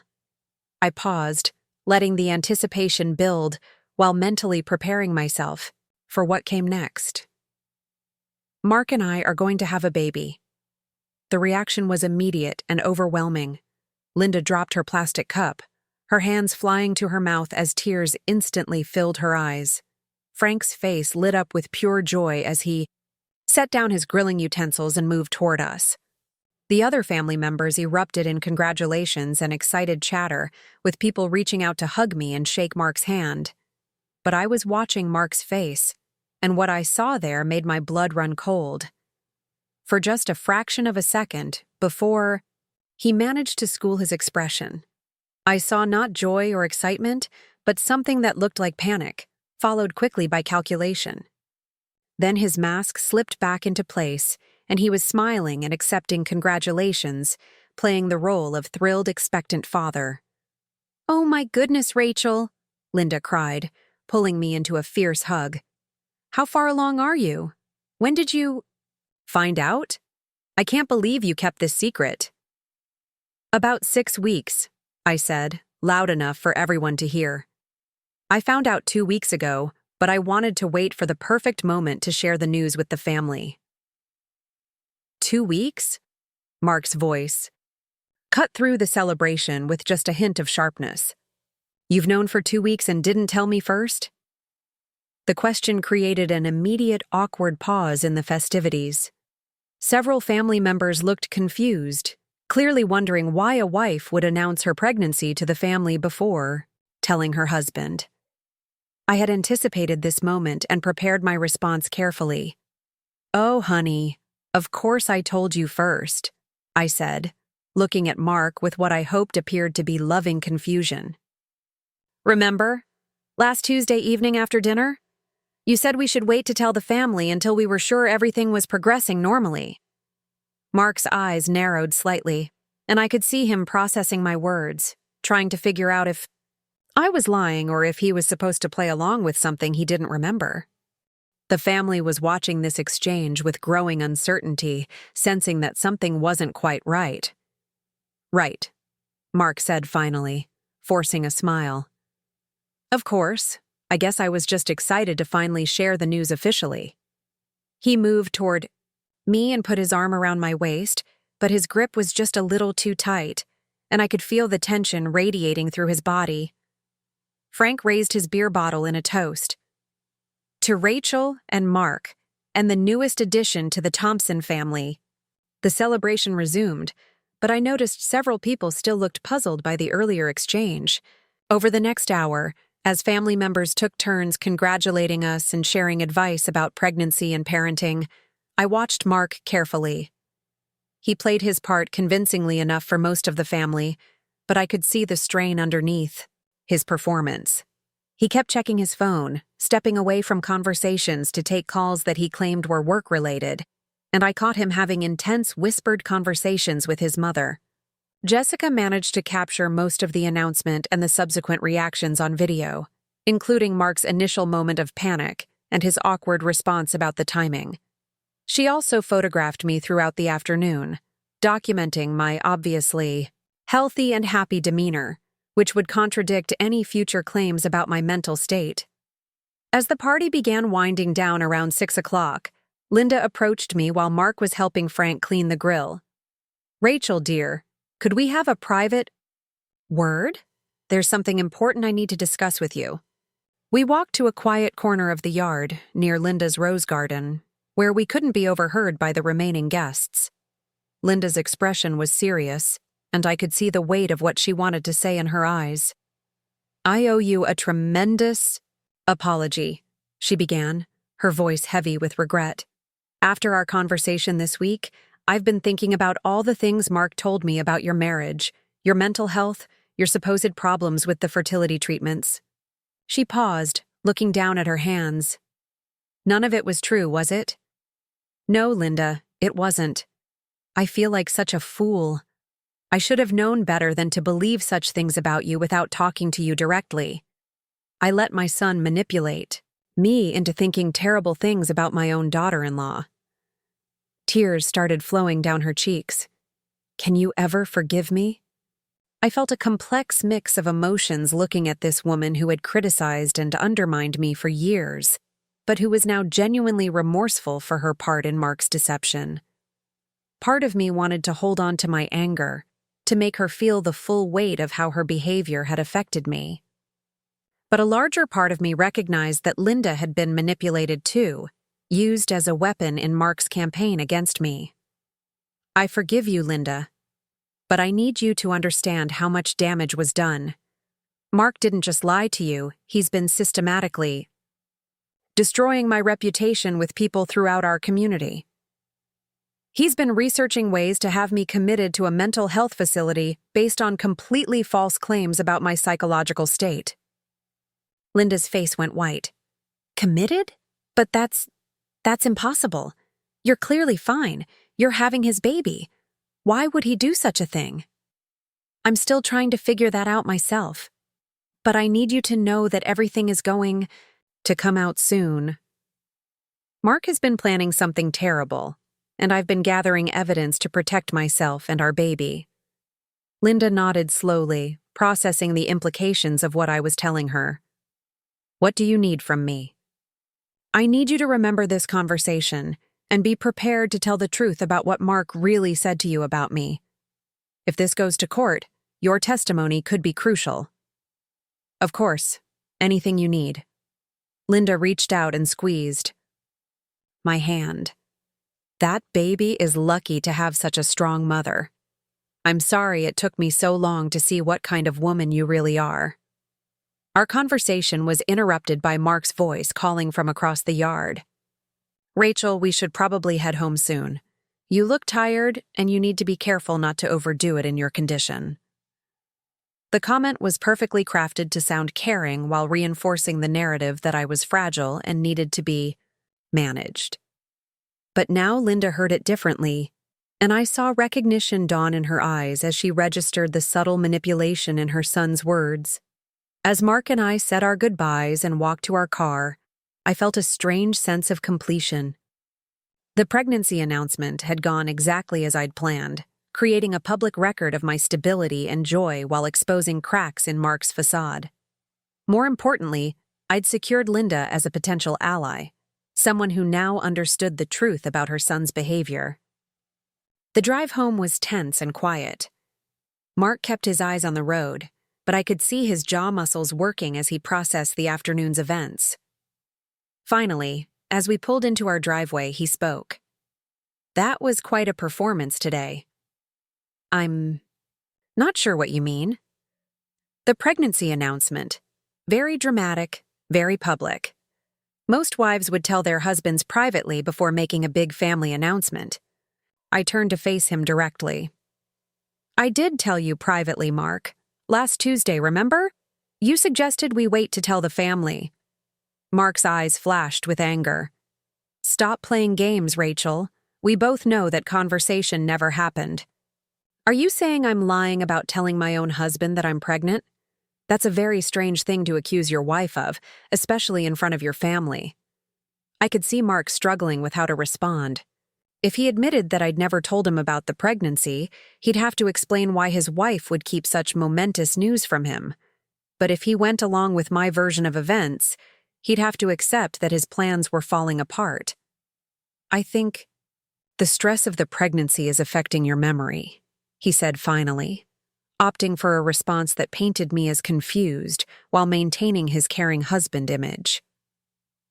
It's common for pregnant women to have some mental fog, especially in the first trimester. Is that your professional medical opinion, Dr. Thompson? My sarcasm seemed to snap something in Mark's control. Don't get smart with me, Rachel. You think you're being clever, but you have no idea what you're dealing with. What am I dealing with, Mark? Please, enlighten me.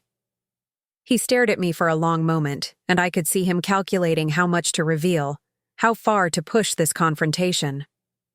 You're dealing with someone who's been watching you deteriorate for months, someone who's been documenting your increasing instability, someone who's prepared to do whatever it takes to protect our family from your mental health issues.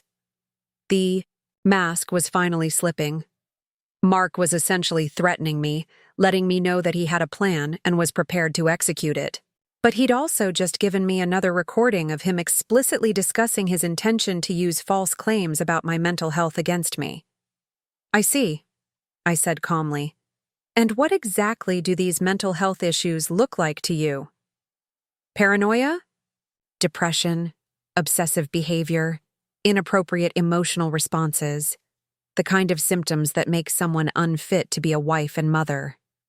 Mark's voice was cold now, clinical in its detachment, the kind of symptoms that require professional intervention. I felt a chill run down my spine, but I also felt vindicated. Mark was essentially confessing to his plans, confirming everything I'd suspected about his intentions. My phone was capturing every word. That's a very serious accusation to make. About your pregnant wife. It's not an accusation, Rachel. It's a professional assessment based on months of observation. And it's documented. Documented by whom? You're an insurance salesman, not a mental health professional. Mark smiled then, and it was one of the coldest expressions I'd ever seen on his face. Documented by people who are qualified to make such assessments. People who've been concerned about your behavior for quite some time. I realized that Mark had been building his case not just with family and friends, but potentially with medical or psychological professionals who'd been fed false information about my supposed symptoms. The scope of his deception was even broader than I'd imagined. I think this conversation is over, I said, reaching for the car door handle. I'm tired and this kind of stress isn't good for the baby. No, it's not, Mark agreed, but his tone carried a threat. That's exactly the kind of poor judgment and inappropriate priorities I've been documenting. A mentally stable woman would prioritize her own well-being and that of her unborn child. As I walked toward our front door, I realized that Mark had just made a crucial mistake. He'd revealed his hand too early, letting me know that he had a plan and was prepared to execute it, but he'd done so while my phone was recording every word. His threats and admissions would be crucial evidence in the legal battle I now knew was inevitable. Inside the house, Mark disappeared into his home office, closing the door and immediately getting on the phone with someone. I could hear his voice through the door, urgent and agitated, but I couldn't make out the specific words. I suspected he was calling whoever had been helping him build his case against me, letting them know that the situation had changed and they needed to accelerate their timeline. I went to our bedroom and immediately called Sarah Mitchell's emergency number.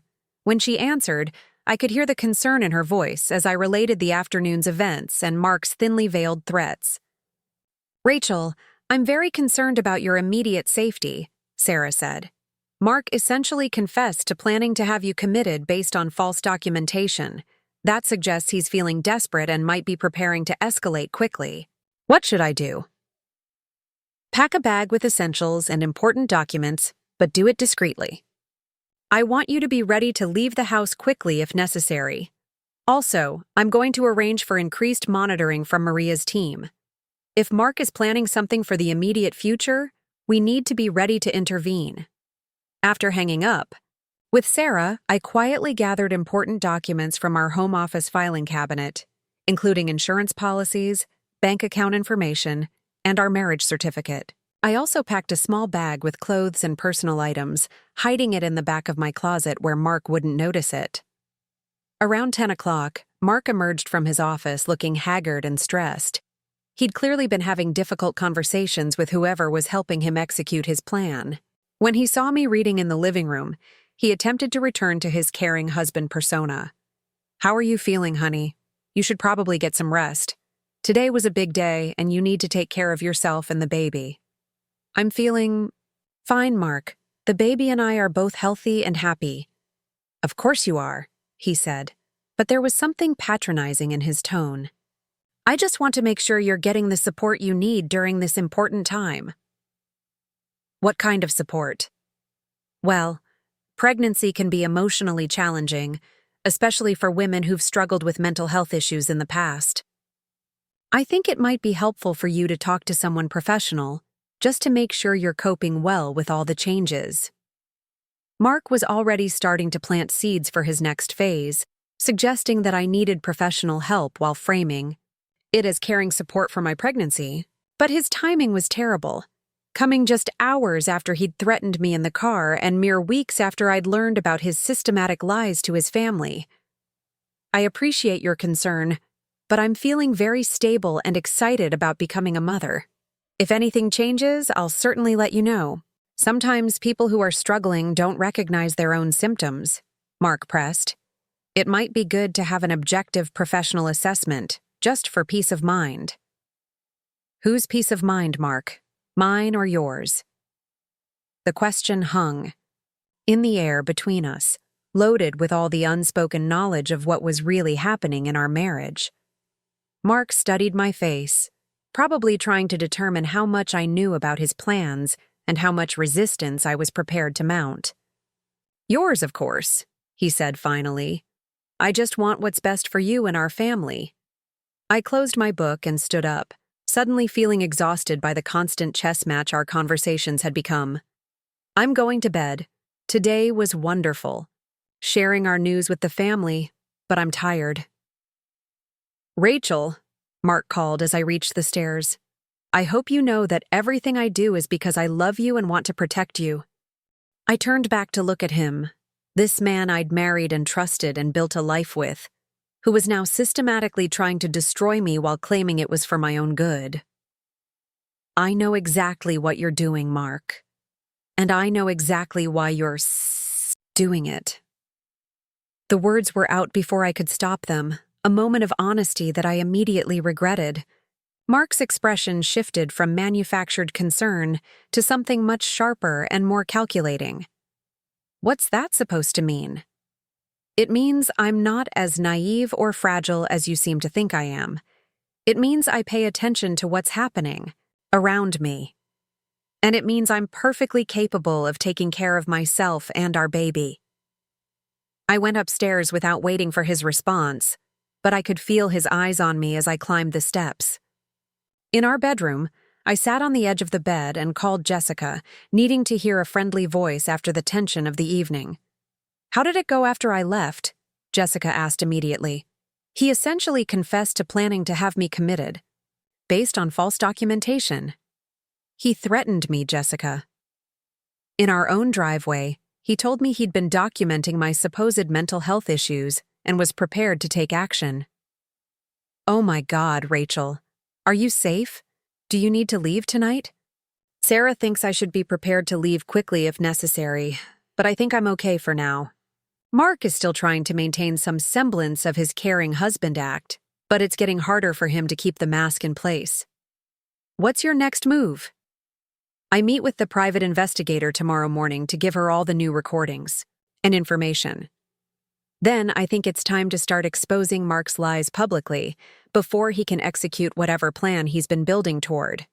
After I hung up with Jessica, I lay in bed listening to Mark moving around downstairs, probably making more phone calls and adjusting his strategy based on the day's events. I placed my hand on my still flat stomach and whispered to my unborn child, I promise you'll be safe. I promise the truth will come out. And I promise that whatever happens next, you'll grow up knowing that your mother fought for you and for the truth. As I drifted off to sleep, I thought about how much had changed in just a few weeks. A month ago, I'd been a confused and isolated woman questioning her own perceptions and wondering if she really was the problem in her marriage. Now I was a strategic player in a high-stakes battle for my reputation, my freedom, and my child's future. Mark had underestimated me, assuming I would remain passive and compliant while he dismantled my life. But he'd forgotten that the same determination that had driven me to pursue fertility treatments for 3 years, the same analytical skills that made me successful in marketing, and the same protective instincts that came with carrying his child would make me a formidable opponent. When I finally decided to fight back, tomorrow the real battle would begin, and this time, I wouldn't be fighting alone. The emergency meeting with Maria Santos took place at 7 o'clock Monday morning in a downtown Columbus diner, far enough from Riverside that we wouldn't be spotted by anyone who might report back to Mark. Maria had already reviewed the recordings from Saturday's confrontation, and her expression was grim as she slid a thick folder across the table toward me. "Your husband made a critical error yesterday," she said, keeping her voice low despite the early morning crowd providing natural cover for our conversation. His threats were specific enough to constitute criminal conspiracy, and his admission about false documentation gives us grounds for immediate legal action. The folder contained photographs, financial records, and transcripts that painted a devastating picture of Mark's activities over the past 6 months. Maria's investigation had uncovered evidence that Mark had been in contact with a private psychiatric evaluator, Dr. Richard Hoffman, who had a questionable reputation for providing assessments that supported involuntary commitment proceedings, without directly examining patients. "Dr. Hoffman has been paid $3,500 by your husband over the past 2 months, Maria explained, showing me copies of bank transfers. The payment was disguised as consultation fees for family counseling services.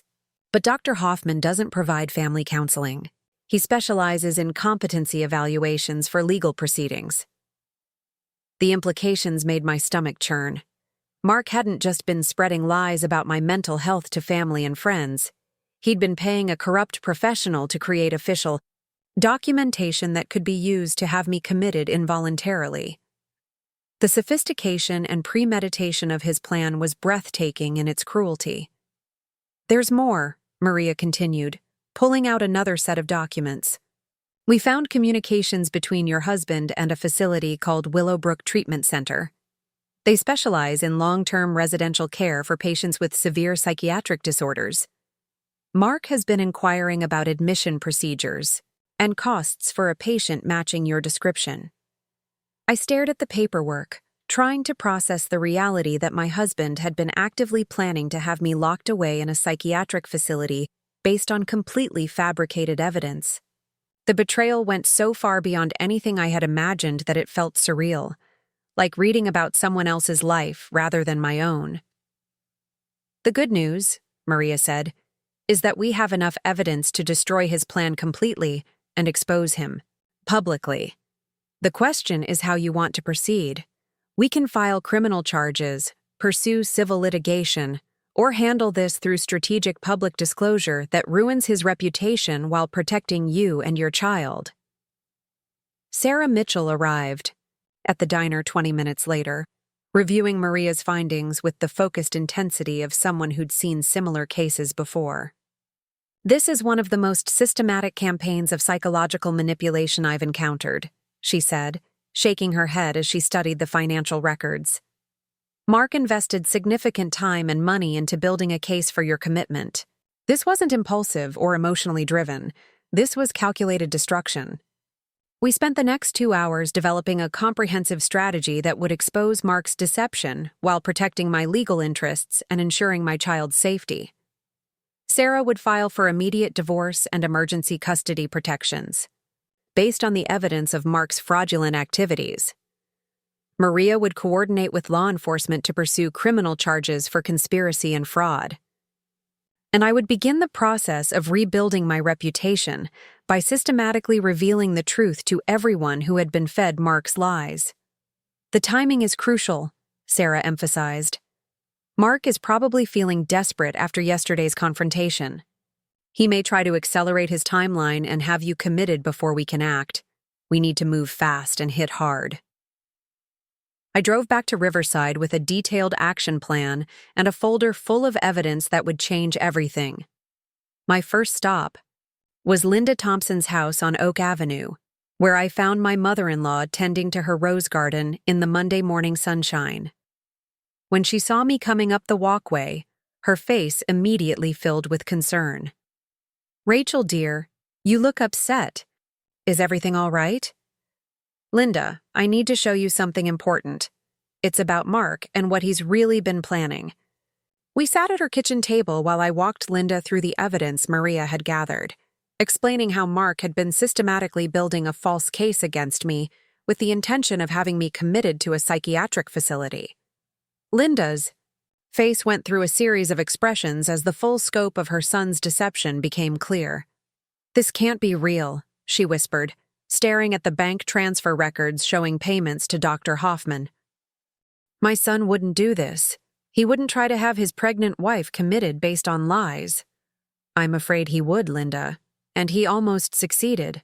If I hadn't discovered his plan early, I could have been locked away in a psychiatric facility, while he gained control of our assets and our child. Linda broke down then, sobbing as she realized how completely she'd been manipulated by her own son. I helped him, she cried. I believed his lies and helped him spread them. I told my friends and neighbors that you were having mental health problems. I'm as guilty as he is. You were a victim too, Linda. Mark manipulated you just like he manipulated everyone else. But now I need your help to make this right. Over the next hour, Linda and I called everyone she had spoken to about my supposed mental health issues.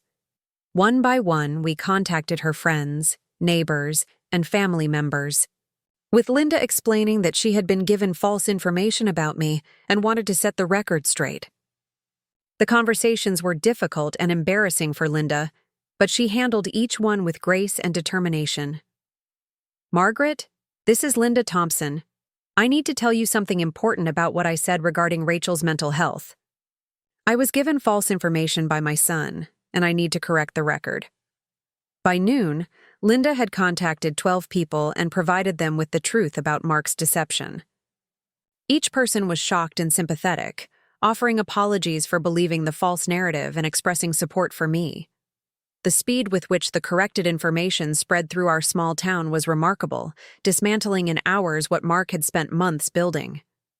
My next stop was Creative Solutions, where I met with my boss, Catherine, to explain the situation and request immediate leave to deal with the legal proceedings.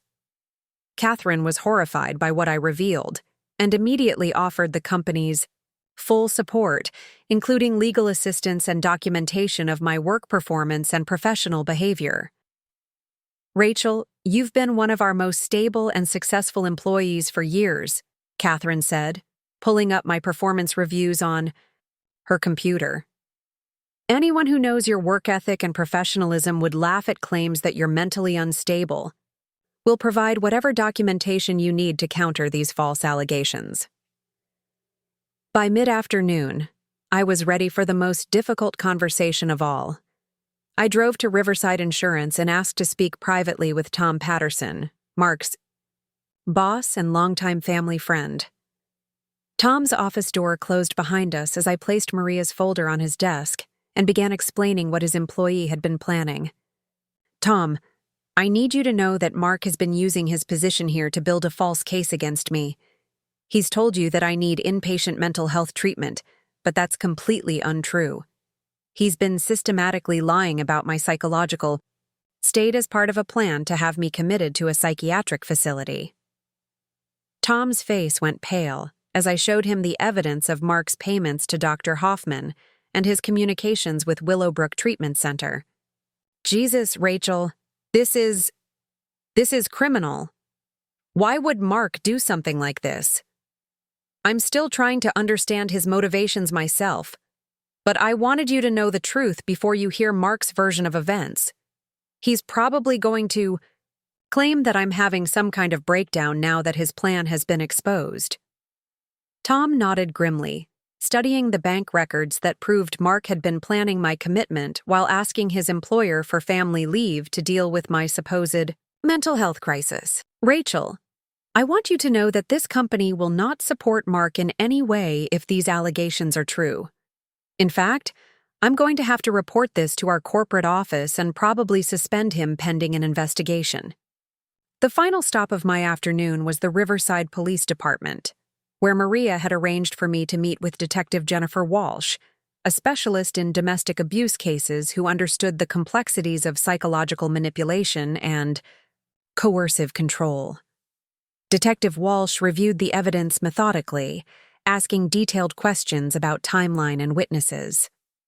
Mrs. Thompson, what your husband has done constitutes conspiracy to commit fraud, among other charges. The payments to Dr. Hoffman alone are enough to pursue criminal prosecution, and the systematic nature of his deception elevates this to a felony-level offense. Detective Walsh explained that they would immediately open an investigation into Mark's activities and would coordinate with the district attorney's office to determine appropriate charges. She also issued an emergency protective order that would prevent Mark from taking any action related to my mental health or medical care. "I want you to understand that you're not safe until Mark is in custody," Detective Walsh warned. "Men who engage in this level of manipulation often become dangerous when their plans are exposed. You should not be alone with him under any circumstances." As I drove home that evening, my phone buzzed with a text from Mark. "Where have you been all day? We need to talk." The message felt ominous, but I was no longer the isolated and confused woman who had received Linda's text just a week earlier. I was surrounded by allies, armed with evidence, and protected by legal safeguards that Mark didn't even know existed yet. I pulled into our driveway to find Mark's car already there, every light in the house blazing as though he'd been searching for something. When I walked through the front door, Mark was standing in the living room with his phone in his hand, his face flushed with anger and panic. "Where the hell have you been, Rachel? I've been calling you all day." "I've been busy," I replied, calmly setting my purse down and noting that my phone was still recording, "taking care of some important business." "What kind of business?" "The kind that involves correcting false information and making sure people know the truth." Mark's expression shifted from anger to calculation as he processed my words. "What are you talking about?" "I'm talking about your plan to have me committed to a psychiatric facility based on fabricated evidence. I'm talking about your payments to Dr. Hoffman and your communications with Willowbrook Treatment Center.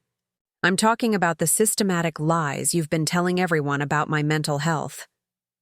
The color drained from Mark's face as he realized his plan had been completely exposed. For a moment, he looked like he might try to deny everything. But then his expression hardened into something I'd never seen before. "You stupid bitch," he snarled, dropping his caring husband mask entirely. "You have no idea what you've just done.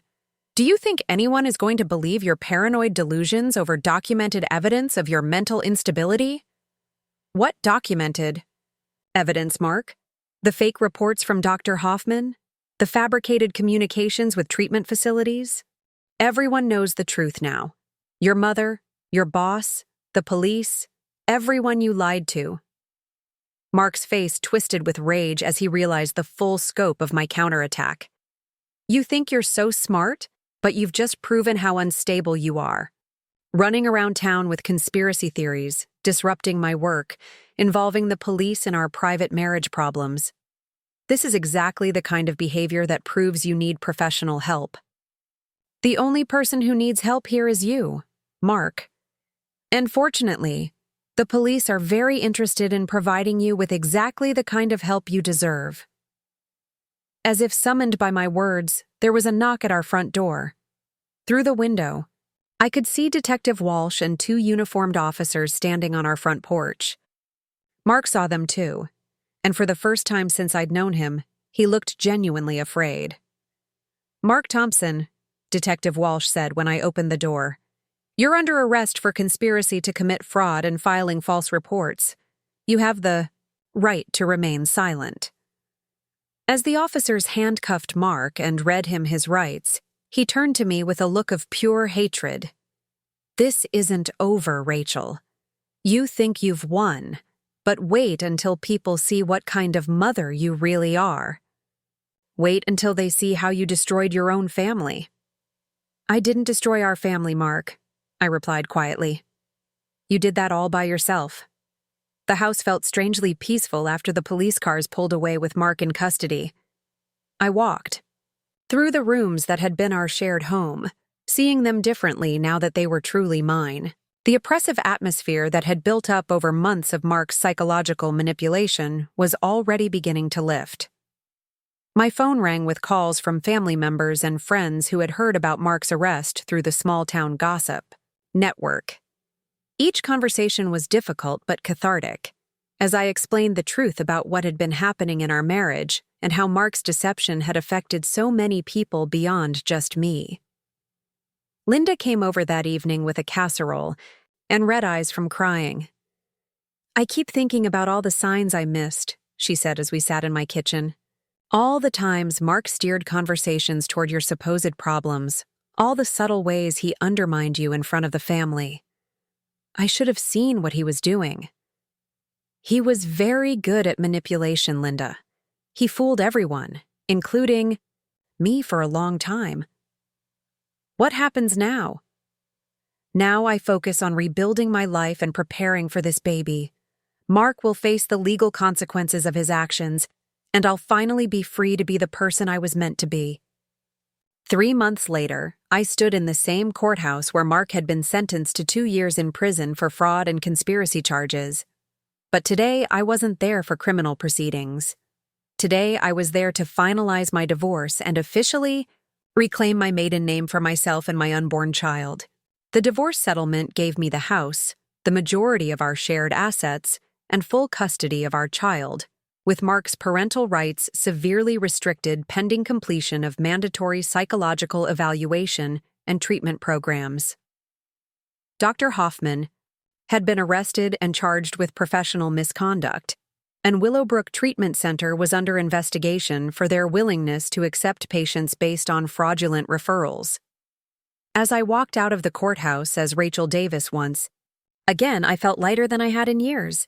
The baby was growing healthy and strong, and I'd built a support network of friends and family who knew the truth about what had happened and supported my journey forward. 6 months after Mark's arrest, I received a letter from Ashley Morrison, in Portland. She had followed the news coverage of Mark's case and wanted to thank me for exposing his pattern of behavior. Her letter included contact information for 2 other women who had come forward with similar stories about Mark's manipulation in previous relationships, creating a documented pattern that ensured he would never again be able to deceive another woman the way he had deceived us. The day my daughter was born, Linda was in the delivery room holding my hand, while Jessica took photos of our perfect, healthy baby girl.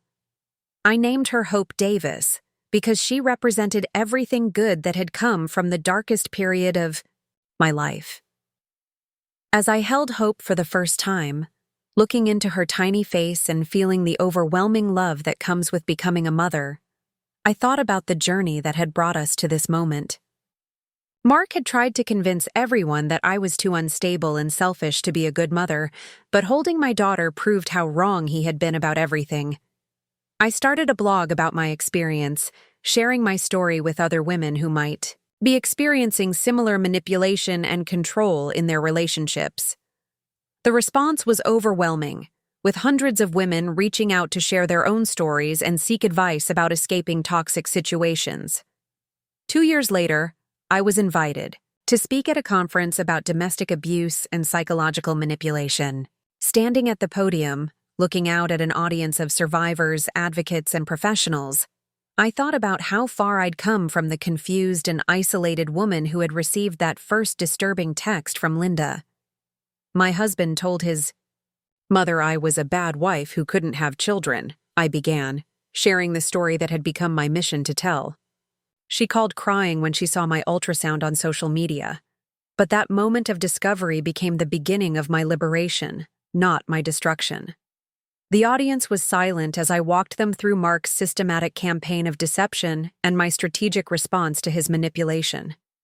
I talked about the importance of documenting evidence, building support networks, and never accepting someone else's definition of who you are or what you're capable of achieving. The most important thing I learned, I concluded, is that the truth has a power that lies can never overcome. It may take time, it may require courage, and it may cost you relationships that were built on deception. But living authentically, protecting yourself and your children, and refusing to accept abuse disguised as love is always worth the fight.